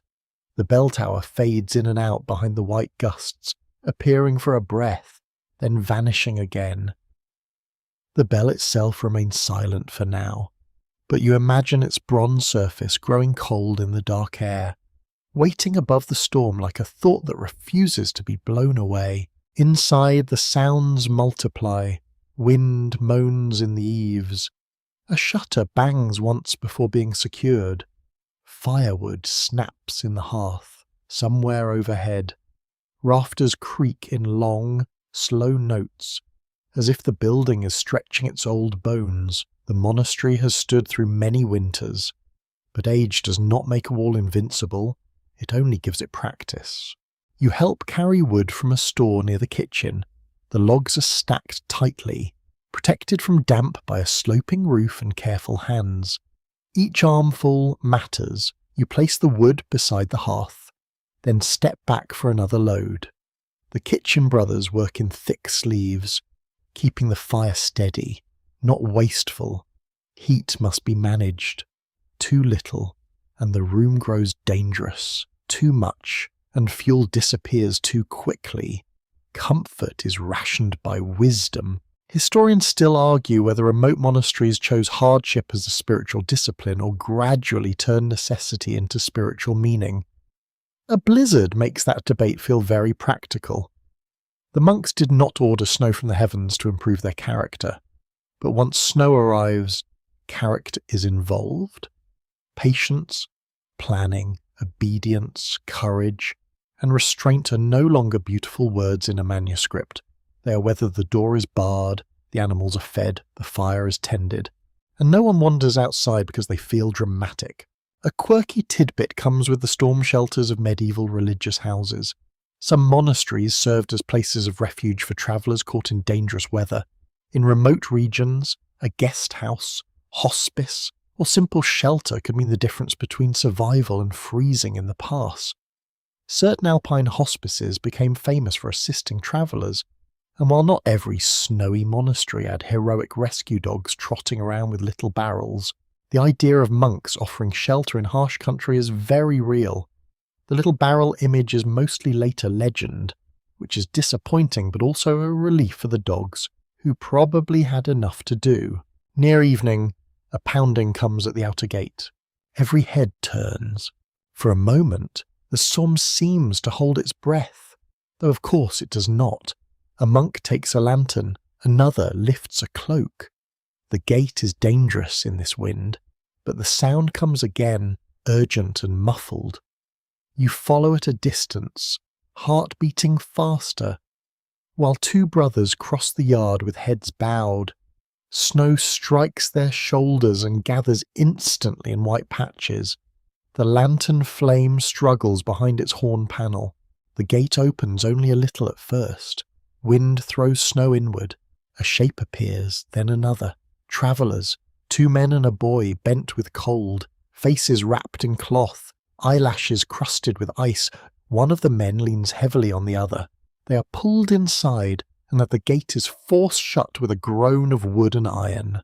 No one asks useless questions immediately. The travellers are guided towards shelter. Wet outer layers are loosened. Hands are warmed gradually. A cup is brought. A bench is cleared. The boy trembles so hard that his teeth click together like a tiny percussion instrument with no sense of timing. The monks move around them with the brisk gentleness of people who understand that compassion is not a feeling first. It is a sequence of useful actions. You watch as snow melts from the travellers' cloaks and runs onto the floor. The storm outside roars on, offended that anyone escaped it. Inside, the room brightens around the newcomers. Firelight catches the steam rising from damp wool. The infirmarian appears with dry cloths, and that expression of calm suspicion he seems to reserve for bodies behaving badly. Go, Amni. Soon the men are seated, wrapped, drinking something warm, and probably medicinal enough to taste like a forest had a stern opinion.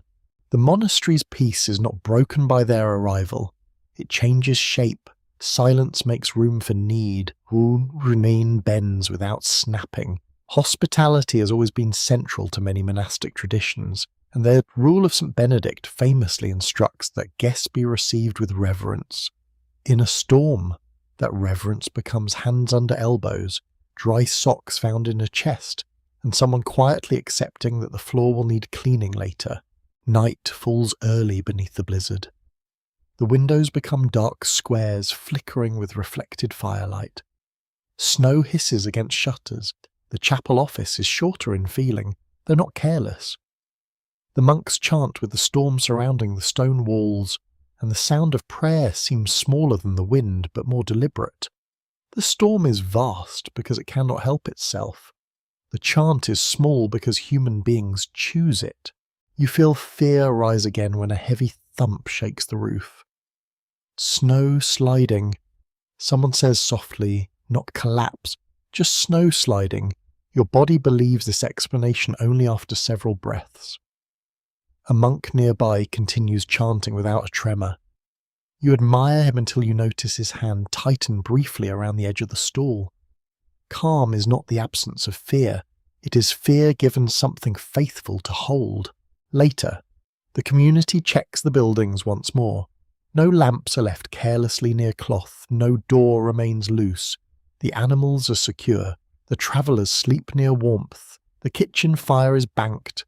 The storehouse latch is tested. Every practical act becomes a lullaby for the house. Safety is not a mood. It is made by hands. You pause in a corridor while the storm presses around the monastery like an ocean of snow. The walls seem to breathe slowly. The roof groans, then settles somewhere. One of the rescued travellers coughs in his sleep somewhere else. A monk whispers a prayer not for perfect weather, but for endurance through weather as it is. The blizzard does not become gentle. It does not learn manners. It does not reward patience by stopping when everyone would prefer. And inside the stone enclosure, peace gathers in another form not delicate, not dreamy, not untouched by danger, but sturdy. A peace with a shovel by the door, wood near the hearth, soup in the pot, and blankets ready for strangers. You lie down that night listening to the wind move over the roof. It is loud enough to enter dreams, but no longer large enough to own them. The monastery holds, the fire dims, snow piles high against the walls, and the sleeping house remains, small, human, and stubbornly warm in the white dark. The library is not a grand hall with ladders rolling along polished shelves and sunlight falling in golden rivers, though that would be extremely pleasant and also wildly optimistic for a remote snowy monastery. It is a quieter, sterner place, tucked behind a thick door where the air feels dry, guarded and faintly dusty. Books rest in cupboards, on shelves, and in chests some are chained, not because the monks distrust literature, but because books are precious enough that wandering off with one would be a scandal of the highest nerdy order. You enter slowly, as if stepping too quickly might disturb the thoughts stored there. The room smells of leather, parchment, wax, wood, and time. The cold is gentler here, held back by shutters and by the careful absence of draughts. A small lamp burns near a reading desk. The flame trembles whenever the door moves, then steadies, throwing soft light across the bindings and folded cloth covers. A monk lifts one volume from a chest with both hands. He does not snatch it up like a person grabbing a newspaper from a bench. He handles it almost as one handles a sleeping child. Though a child is unlikely to contain a commentary on the prophets and several generations of marginal corrections, the cover is dark leather, worn at the corners. The clasp opens with a faint click. Pages shift, pale and slightly uneven, each one made by labour. Animal skin, scraping, ruling, ink, and patient eyes. Medieval monastic libraries preserved religious text, biblical commentaries, liturgical books, classical writings, grammar books, histories, medical works, calendars, legal documents, and local records, depending on the community. Some libraries were small and practical, others became major centres of learning. A book was not merely an object of private enjoyment, it was memory made portable, authority made visible, and, occasionally, a very effective way to give a tired monk a backache, or you're invited to sit beside a reading desk. The monk points to the text, then to a narrow strip of parchment used to keep the place. Reading here is slower than modern reading. There is no skimming through bright pages while half your mind wonders what else has happened in the world. The letters ask for patience. Some are abbreviated, some are decorated, some seem to have been shaped by a scribe who enjoyed making future readers earn their salvation one cramped word at a time. The silence in the library is not empty. It is layered. Somewhere in the wall, the wind hums softly, a page turns, a sleeve brushes wood, the lamp makes tiny sounds. You become aware of your breathing because there is so little else to follow. The room does not entertain you, it deepens you. Slowly and without asking whether you're in the mood. Learning in monastic life was often tied to meditation. A monk might read a passage, repeat it, ponder it, pray through it, and carry it in memory. This practice, often associated with sacred reading, was not about devouring as many books as possible. It was about letting a few lines descend inward. Modern ambition wants to finish the book. Monastic reading wants the book to finish some small work inside you, which is much less measurable and therefore terrible for productivity charts. Historians still argue whether medieval monks read primarily for devotion, education, institutional duty, intellectual curiosity, or the preservation of cultural authority. In this little room, the question feels like a candle with several flames. A brother reading a sermon may be praying. A brother studying grammar may be preparing to understand scripture. A brother copying a charter may be protecting land rights.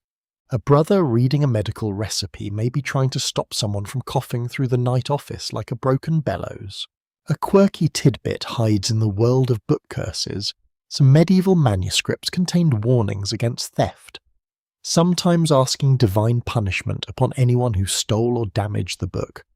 The curses could be startlingly intense, considering the object was a volume and not a dragon egg. But when you remember how much labour and cost went into each manuscript, the emotion becomes understandable. Stealing a book from a monastery was not like misplacing a paperback. It was more like stealing a winter's worth of work, memory, and communal trust, then pretending the shelf looked fine. The monk beside you traces a line without touching the ink. His finger hovers just above the page. He reads softly under his breath, not loud enough to become speech, not sullen enough to become thought alone. The words move through his lips and breath. Memory, voice, and body join. You feel how reading can become almost like chanting without melody, a quiet shaping of attention. In the library, peace is not drowsiness, though drowsiness certainly makes an appearance, especially when a sentence wanders through several clauses and refuses to find a door. Peace is steadiness. You sit with one page, you let it be enough. You do not demand novelty every moment. The mind resists at first, pour song, it wants a brighter story, a faster answer, perhaps a snack. Then the room keeps holding still, and eventually the mind grows embarrassed by its own fidgeting. A shelf near the wall contains volumes wrapped in cloth. The coverings protect them from dust and damp. Damp is a quiet enemy here. Snow outside may look soft and innocent, but moisture can warp boards, stain parchment, loosen glue, and invite mould to perform its slow little banquet. The monks must protect books as carefully as food stores. A library is also a winter storehouse, not of grain, but of memory. You notice a young monk seated with wax tablets, practicing notes before committing anything to parchment. Wax can be smoothed and used again, a forgiving surface for study. He copies a phrase, pauses, repeats it, then closes his eyes as if placing the words on an inner shelf. Memorization matters in a world where books are scarce and light is limited. What the mind carries cannot be smoothed and snowed in, stolen from a cupboard, or ruined by a careless drip from the ceiling. The older monk opens another volume, a collection of lives of saints. The stories are meant to instruct, encourage, and sometimes astonish. You recognize that not every tale would satisfy modern historical methods. Some shimmer with miracle, legend, and symbolic detail. Yet the monks read them not only as reports, but as patterns of endurance, humility, courage, and surrender. A saint in a desert, a martyr in a city, a hermit in a cave. Each becomes company for a brother snowbound in stone. The library's stillness begins to settle into your muscles. Your hands rest on the desk. Your eyes follow the lines. Outside, the weather has no new argument to offer. Inside, the page offers a different climate, deliberate, remembered, held. You sense that sleep in this place is helped by such daytime attention. A mind fed only by noise goes to bed still chewing.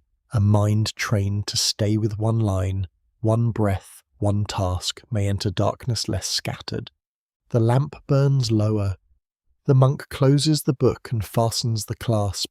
The sound is small, final, satisfying. Books return to shelves and chests. Cloth covers are folded back into place. Nothing is left carelessly open. The library is not abandoned. It is entrusted to silence again. You step toward the door with slower thoughts than when you entered. The hallway beyond is colder, but the library leaves a warmth behind the eyes. Not excitement, not triumph, something quieter. The feeling of having sat near many voices without being crowded by them. The feeling of remembering that peace can be stored, copied, read, forgotten, and patiently found again beneath a lamp while snow leans against the world. The road beyond the gate is white, hidden, and stubbornly alive beneath its covering. You cannot see much of it from the yard, only the place where it bends between dark trees and vanishes into blowing brightness. Yet the monastery feels aware of it. The gate, the guest house, the kitchen, even the dogs near the outbuildings seem turned toward that pale opening, as if listening for footsteps under the snow.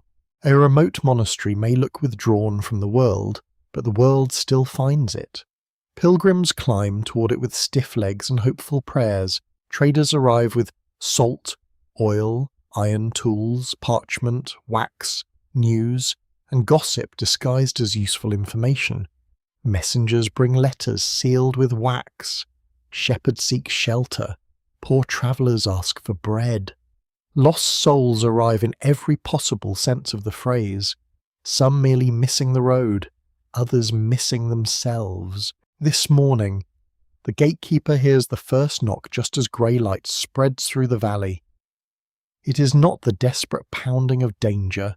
It is a tired, polite, repeated thud. Brother opens the small viewing panel, speaks briefly, then draws back the bar. Two pilgrims stand outside, shoulders powdered with snow, hats pulled low, staffs in hand. One has a shell sewn to his cloak, marking a pilgrimage association that may point toward far roads and holy destinations. The other carries a small bundle wrapped in oilcloth and the expression of a man who has learned that uphill travel is a theological argument with his knees. They are brought inside and welcomed according to the custom of hospitality. Many monastic traditions took the reception of guests seriously, and the rule of St. Benedict famously taught that guests should be received as Christ. This did not mean every visitor received luxury. It meant the stranger was not treated as an interruption to holiness, but as part of its test. The monks may love silence, yet the gate opens. Peace that cannot survive a visitor is not very sturdy peace. You help lead the pilgrim towards the guest space. Snow falls from their hems in clumps. Their cheeks are red, their gloves damp, their eyes bright with exhaustion. A monk offers warm drink and bread. Another asks about the road conditions, not with curiosity for drama, but because knowledge can protect the next traveller. The pilgrims answer in low voices. A drift has covered the lower bend. A small bridge is passable, but slick. A pine has fallen near the second ridge. Somewhere beyond, a village has suffered a roof collapse under snow, though no one was killed. The world enters the monastery one report at a time. The silence shifts. It does not vanish, but it must make room for questions, thanks, instructions, and the practical rustle of care. Visitors bring sound. They bring smells of horse, road, wet leather, smoke from other hearths, and occasionally the powerful fragrance of a person who's been walking for days with more devotion than soap. Charity, you discover, sometimes has a nose. Historians still argue whether monastic hospitality was mainly spiritual duty, social obligation, political necessity, economic exchange, or public reputation. You can feel all of these possibilities at the gate. A monastery that shelters travellers may be obeying sacred command. It may also be maintaining relationships, receiving news, encouraging donations, protecting roots, and reminding the region that this house matters.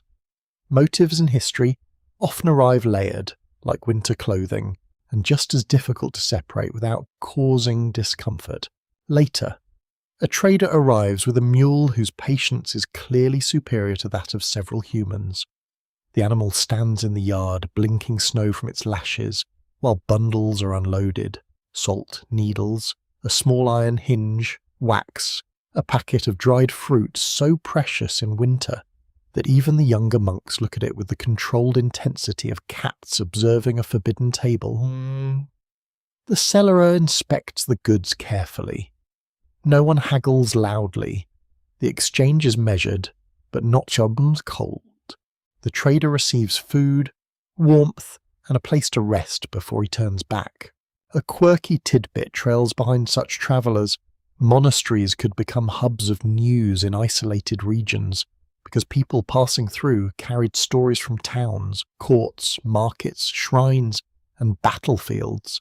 A monk sworn to stability might learn of distant scandals, harvest failures, royal marriages, strange weather, and alleged miracles without ever leaving the valley. Imagine pursuing a life of quiet withdrawal, only to hear from a passing merchant that the outside world has once again decided to be ridiculous. Some things truly never change. The visitors unsettle the rhythm. A pilgrim coughs during reading. The mule brays at an unfortunate moment, producing a sound that could humble a trumpet. A trader asks whether more ale may be had and is gently told no. One traveller tells a long story while removing his boots, and the listening monk wears the serene expression of a man offering his suffering directly to heaven. The monastery absorbs all of it. This is where peace becomes more difficult and more real. It is simple to feel calm when every sound belongs to the schedule.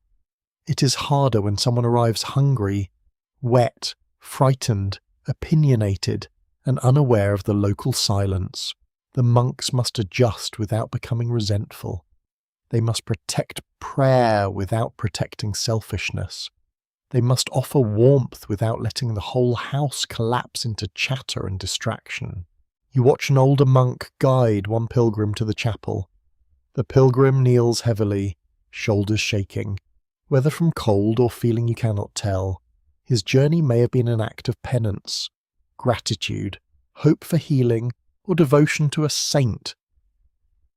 Pilgrimage was a major feature of medieval religious life, drawing people to shrines across Europe and beyond. Some travelled short distances to local holy places, others crossed countries. Roads of prayer were also roads of trade, sorrow, danger, rumour, and very sore feet. The monk does not ask for the pilgrim's whole story. He simply kneels nearby. The shared silence feels different from monastic silence. It is rougher, newly arrived, still wearing its travelling cloak, yet it settles. The pilgrim's breathing slows, snow taps softly against the chapel window. A candle burns before a small image. For a few minutes, the road itself seems to rest. In the guest room, the trader sleeps sitting up, chin on chest, one hand still near his purse. The younger pilgrim curls beneath a blanket and drops into sleep so quickly that the blanket might as well have struck him. The mule, fed and brushed, lowers its head in the shelter with a sigh of ancient disappointment.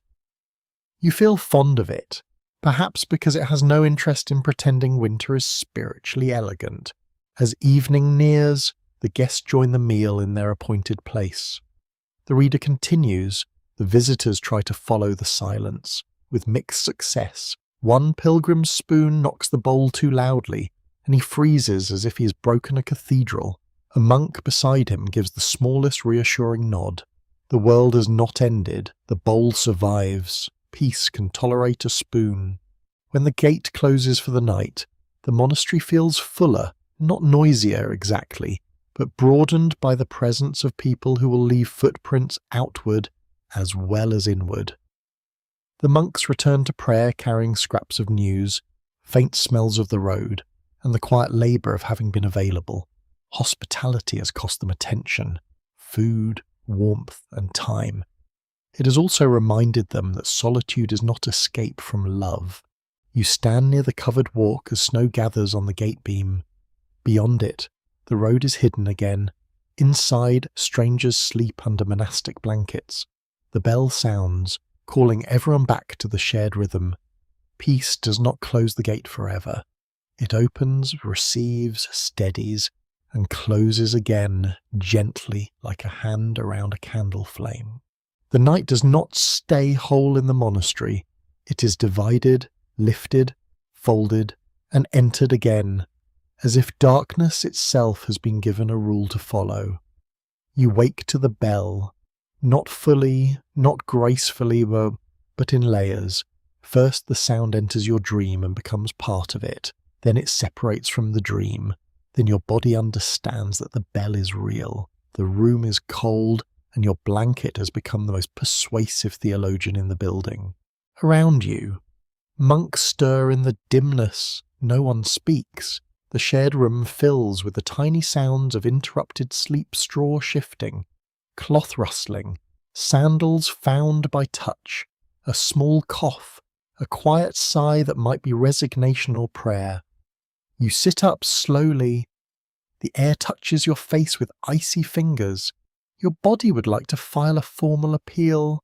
The bell continues, round and patient, as if it has never once cared about comfort. Night prayer was a defining feature of many monastic routines. In the Benedictine tradition, the office of vigils or matins often took place during the night. Though its exact timing changed with season, local custom, and later reforms, monks did not simply sleep from dusk to dawn. Their rest could be interrupted for psalms, readings, and prayer. especially in winter when long nights made the darkness feel almost spacious enough to hold a second life. You rise. The blanket falls away, and cold finds every place it has been waiting to visit. The monks move toward the door, wrapped in habits and cloaks, their faces pale in the weak lamplight. You join the line. The corridor stones lie silent beneath your feet. A lantern leads the way, its flame enclosed against draughts. The sleeping monastery seems larger at this hour, its passages stretched by darkness, its corners turned secretive, its familiar doors now looking like they might open into centuries. Outside the high windows, snow shines under the moon. The yard is silver, the roofs are white, the mountains beyond the walls are invisible. But you feel their presence, vast and still. You cross a covered walk where the wind slides through the arches and touches your neck. This is not the bracing cold of morning labour. This is the deep cold of night, the kind that makes even sarcasm put on a cloak. The chapel waits in darkness except for the lamps near the choir. The monks enter and take their places. Their breath rises faintly in the cold air. A book opens, a page turns, the first voice begins. At this hour, chant feels different. By day, it steadies the work of the monastery. At night, it enters as the hidden rooms of the mind. The sound rises from people not fully awake, not fully asleep, balanced between worlds. The psalms move through darkness like footsteps across a frozen lake, slowly, carefully, with trust. You stand with the others, then sit, then rise again. The body follows before the mind catches up. That is useful, because the mind at this hour is a poorly supervised animal. It asks why you are awake. It asks when you may return to bed. It asks whether holiness could not be scheduled for a more reasonable hour. Perhaps after warm porridge. The body does not answer. It simply stands when the others stand. Historians still argue whether interrupted monastic sleep harmed health, strengthened discipline, reflected broader medieval segmented sleep patterns, or created a unique devotional rhythm that monks learned to inhabit. The evidence is not simple. Some brothers surely struggled. Some grew accustomed to it. Some may even have found consolation in waking while the rest of the world slept, as if the dark hours belonged to prayer more intimately than the bright ones. A quirky tidbit belongs to the challenge of staying awake. Medieval monastic communities could be quite practical about drowsiness during night offices. Senior monks might watch over the younger ones, and customs in some places included corrections for nodding off, arriving late, or mumbling carelessly. You can imagine a sleepy novice swaying in the stall, battling his eyelids like tiny castle gates, while an elder nearby notices everything with terrifying calm. Nothing says spiritual growth like being defeated by your own forehead. The readings begin. They are longer than your sleepy hopes requested. A passage from scripture, a commentary, a lesson from a church father. The voice of the reader is steady, but the darkness makes the words heavy. They sink slowly. You understand fragments, then drift, then return. Your thoughts blur. The chapel lamps shimmer. One candle flame splits into two, then becomes one again when you blink. You're not exactly awake, but you are present enough to remain. And here, strangely, sleep itself begins to feel different. Not an untouched possession stolen by the bell, but a tide that moves in and out through the night. You wake, pray, grow cold, listen, chant, and later return to warmth. The interruption becomes part of the pattern. The body learns that waking does not mean the night is ruined. It means the night has a hinge. When the chant resumes, you notice the pauses, silence after a verse, breath between lines, the faint scrape of a foot, the little click of a wooden seat. These sounds do not break the prayer. They make it human. A perfect angelic choir would be impressive. Certainly, but also rather difficult to relate to when your left foot has fallen asleep and your right one is considering the same career. The monks offer what bodies can offer tired voices, memorized words, a willingness to begin again. The office continues until time loses its edges. You no longer measure it by minutes. You measure it by psalms, by readings, by posture, by the growing ache in your knees, by the softening of resistance. At some point, the part of you that objected grows too tired to argue. Beneath that surrender, a calmer awareness appears.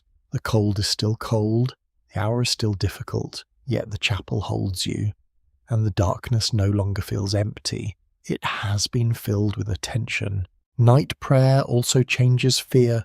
The hours before dawn can magnify everything: storms, illness, guilt, loneliness, death, memory. The monastery answers by lighting lamps and singing into that magnification. It does not deny the dark, and it occupies it. The monks do not leave the night to imagination alone. They give it words, rhythm, and company. When the final responses fade, the chapel seems to listen for a moment. Then the monks close their books and begin to leave. No one speaks. The return to the dormitory is slower, softer. The cold walk back feels different because the bed now waits not as something you failed to keep, but as something restored. You are sleepier than before, and more grateful. Even the straw mattress begins to seem almost kind, which proves that deprivation is a powerful interior decorator. You lie down again beneath the heavy wool. The blanket holds the small warmth your body brings to it. Around you, the monks settle quickly. Their breathing deepens one by one. The bell is silent now. The wind is low. A pale line of moonlight rests along the floorboards. The mind does not race. It has been rinsed by chant, dimmed by candlelight, steadied by shared obedience. Sleep returns not like an escape, but like a second blessing poured into the same night. You close your eyes. Somewhere inside, the psalms continue without words, a slow rhythm beneath thought, while darkness folds over the room once more. The oldest monk in the cloister walks as if every step has been discussed in advance with his bones. He is not fragile exactly. Fragile things seem uncertain. He seems deeply certain, only slow. His back bends beneath his habit. His hands are folded inside his sleeves, and his face has the soft creases of parchment kept near a gentle fire. Snowlight rests on him as he moves along the covered walk, and for a moment he looks less like a man crossing a courtyard, and more like winter remembering itself. You walk behind him, matching his pace because passing him feels rude, and also because the monastery seems to slow around him. Younger monks hurry carefully with baskets, books, and tools, but when they near him, their steps soften. He has lived through many winters here. He knows which stones grow slick first. He knows which shutter rattles before a storm. He knows which young brother is pretending not to be homesick. Experience has made him quiet, not empty. In many medieval monasteries, older monks held special places of respect, though daily life still depended on rule, office, rank, and obedience. Age could bring authority, memory, and counsel, but it also brought weakness, illness, and the need for care. The rule of St. Benedict speaks with notable tenderness about the old and the young, allowing human limitation to be considered within discipline. This matters because monastic peace is not only learned in vigorous years, it is tested when knees ache, eyes blur, and the body no longer obeys the bell with youthful enthusiasm. The old monk pauses near a window where frost has gathered in fern-like patterns. He looks out over the yard. Nothing dramatic is happening. A brother shakes snow from a broom, smoke rises from the kitchen. A raven hops near the wall, clearly convinced it owns the property through ancestral right. The old monk watches all of it with the attention of someone who has stopped demanding that moments entertain him. His name is spoken softly by others, but you mostly know him by gestures. He warms his hands before touching a book.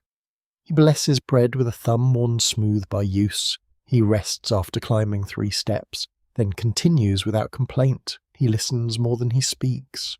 When a younger monk fumbles with a chant, the old one does not glare. He he closes his eyes, sings the note steadily, and lets the other find it. Correction becomes gentler when a person has spent decades correcting himself. Historians still argue whether lifelong monastic stability created deep serenity, quiet resignation, institutional dependence, or some mixture shaped by personality and circumstance. Not every monk aged into wisdom, some likely aged into crankiness, because holiness does not automatically cancel the human talent for being difficult before breakfast, yet the structure of monastic life gave us aging a shape. The old were not simply pushed aside from the rhythm, they remained within it, adjusted to it and held by it. You follow him into a small warming room where a few brothers gather briefly between duties. The fire is modest but welcome. The old monk sits on a bench, lowering himself with careful dignity. His hands emerge from his sleeves, thin and spotted, fingers slightly bent. A younger monk offers him a cup. He receives it with a nod that contains both gratitude and the faint amusement of someone who has received thousands of cups and knows the ceremony of kindness well. A quirky tidbit belongs to old age and memory. Some elderly monks, especially those who had spent decades chanting the offices, could carry enormous portions of the Psalter and liturgy in memory, even when other faculties weakened. The body might slow, the eyes might fail, but the words remained worn into the mind by repetition. Imagine forgetting where you put your gloves, yet still being able to summon a psalm from the deep shelves of memory, honestly. This is better than many modern achievements, including remembering yet another password. The old monk begins to speak, not in a formal lesson, but in a low voice to the brother beside him. He recalls a winter when snow covered the gate nearly to the crossbeam. He remembers a prior whose singing was beautiful, but whose tempo was less successfully tuned. He remembers a harvest failure, a roof repair, a pilgrim who arrived with frost in his beard and left his walking staff as an offering. His memories are not arranged like a chronicle, they drift like flakes, each one landing where it will. You realize that memory itself helps the monastery sleep. Not memory as anxiety, not the mind replaying wounds, but communal memory. The knowledge that hard seasons have come and gone, the walls have held, the storehouse has emptied and filled again. Brothers have arrived, struggled, aged, died, and been prayed for. The present winter feels less absolute when held inside many winters. Fear becomes smaller when it is not allowed to pretend it is the first fear ever known. The old monk finishes his cup and sits quietly, his eyelids lower, but he is not asleep.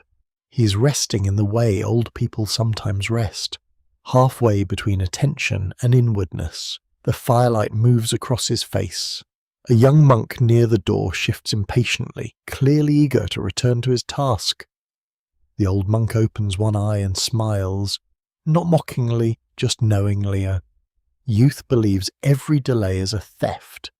Age knows some delays are gifts wrapped badly. Later, you see him in the chapel, standing while others stand, sitting when others sit. His movements slower but still joined to theirs. He does not perform strength he no longer has. When kneeling is too hard, he bows from the bench. No one appears scandalized. Discipline bends without breaking. The prayer remains whole because the community understands that faithfulness can look different in an old body. Sleep comes differently to the aged. Some older monks may doze in chairs, wake often, feel cold more sharply, or need extra coverings. The infirmary, warming room, and compassionate adjustments become important. A lifetime of rising out bells may make sleep lighter, but also more familiar in its interruptions. The old monk seems to rest not because conditions are perfect, but because he has long ago stopped requiring perfection as the entrance fee for peace. In the afternoon, you help him carry a small bundle of mended cloth. He insists on holding part of it. Though you could easily take the whole thing, the bundle is light, but the insistence matters. Usefulness is a kind of warmth. To be cared for without being erased is a delicate mercy. You slow your pace. He notices and says nothing. which somehow makes the kindness more complete. Snow begins again, thin and steady. The old monk pauses under the cloister roof and lifts his face toward the cold air, not far, not long, just enough to feel it. His expression is unreadable, but peaceful in the plainest sense. He is not escaping age, he is inhabiting it. The same bell that once pulled him from a young man's sleep now guides his slower steps. The same psalms once sung in a strong voice now pass through a thinner one. Nothing is wasted. Even weakness enters the rhythm. Evening lowers over the monastery with blue hands, lamps are lit. The old monk returns to his place. Careful, steady, wrapped in woolen memory. You understand that peace here has grown less like achievement and more like acceptance. Not giving up, not fading sadly into the wall. Acceptance as a practiced softness, a willingness to be held by the life one has chosen, even as the body changes. The snow settles along the cloister ledge, and the old monk closes his eyes during a pause in the chant, then opens them exactly when the next line begins.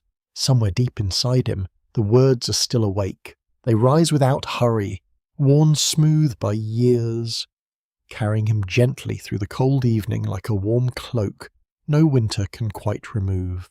The last candle burns near the chapel wall with a small and steady flame, golden at the centre and blue at the base. Around it, the evening has gathered into deep shadow.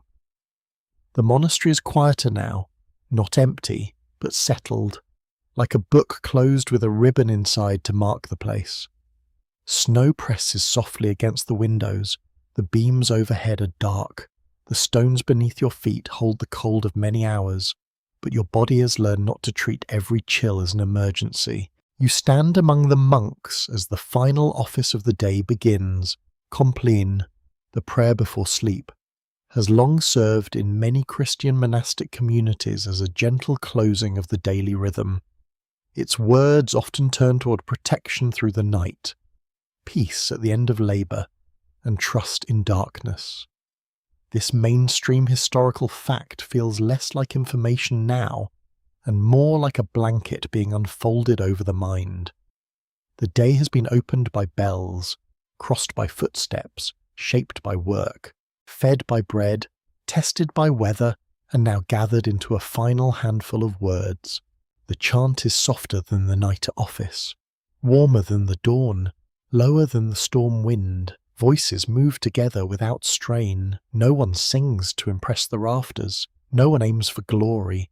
The sound is plain and tender, the sort of music a tired house can understand.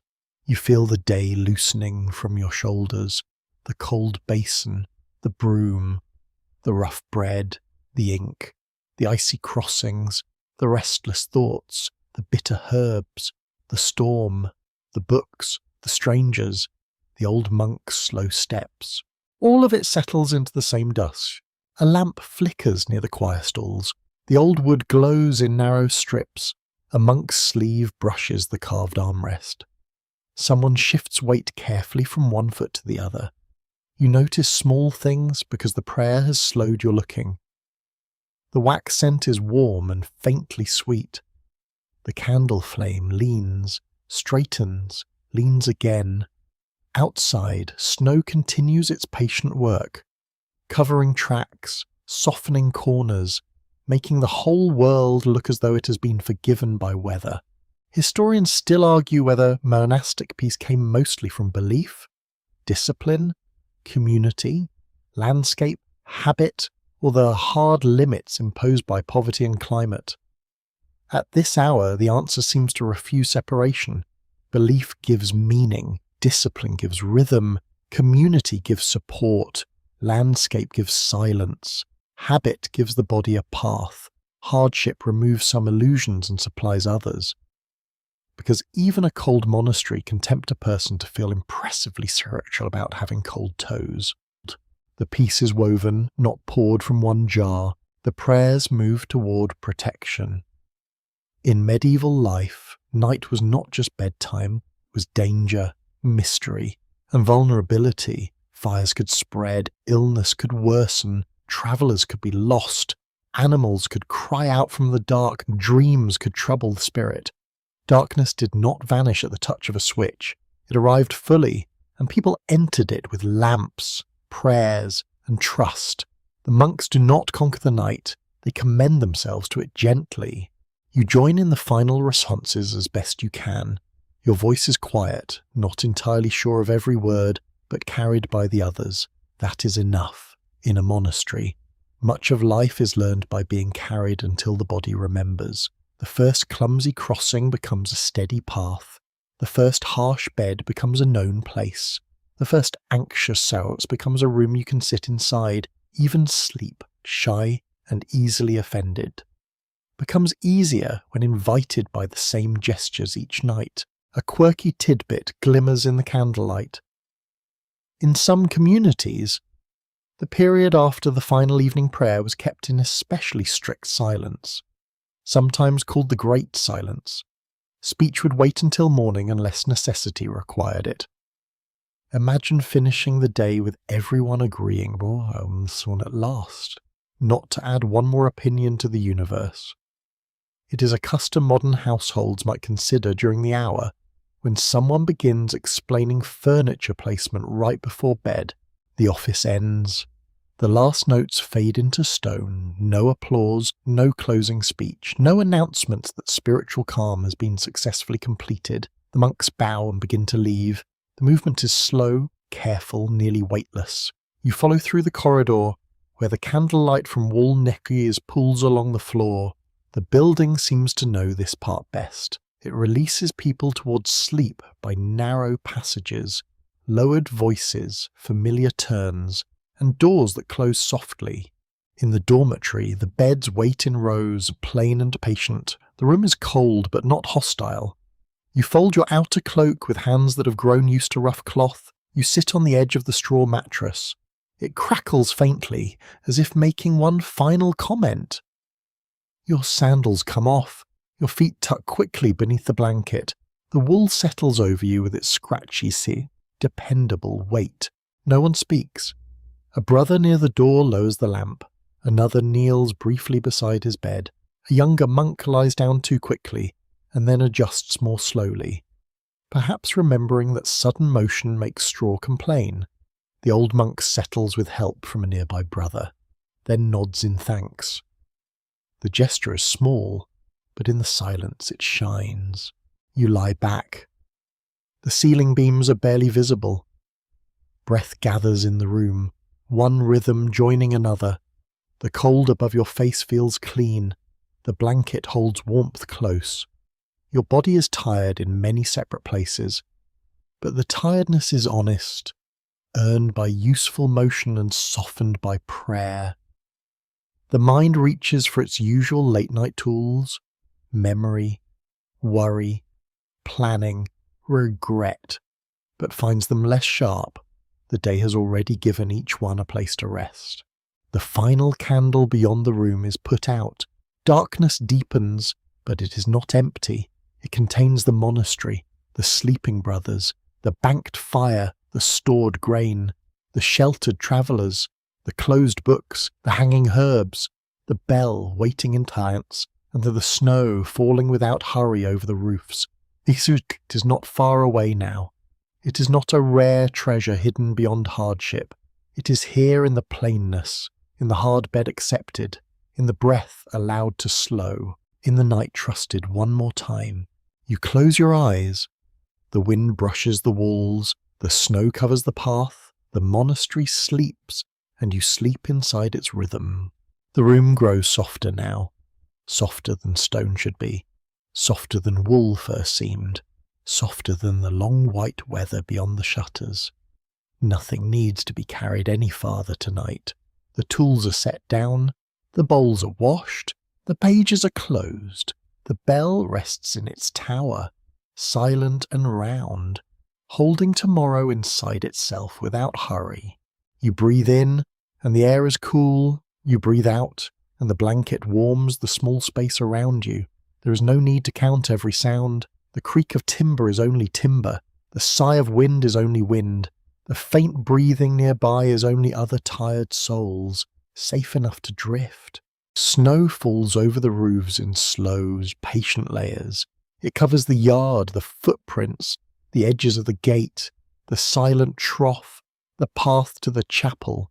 It does not erase the day. It tucks it in. Every worry becomes smaller under that soft white covering.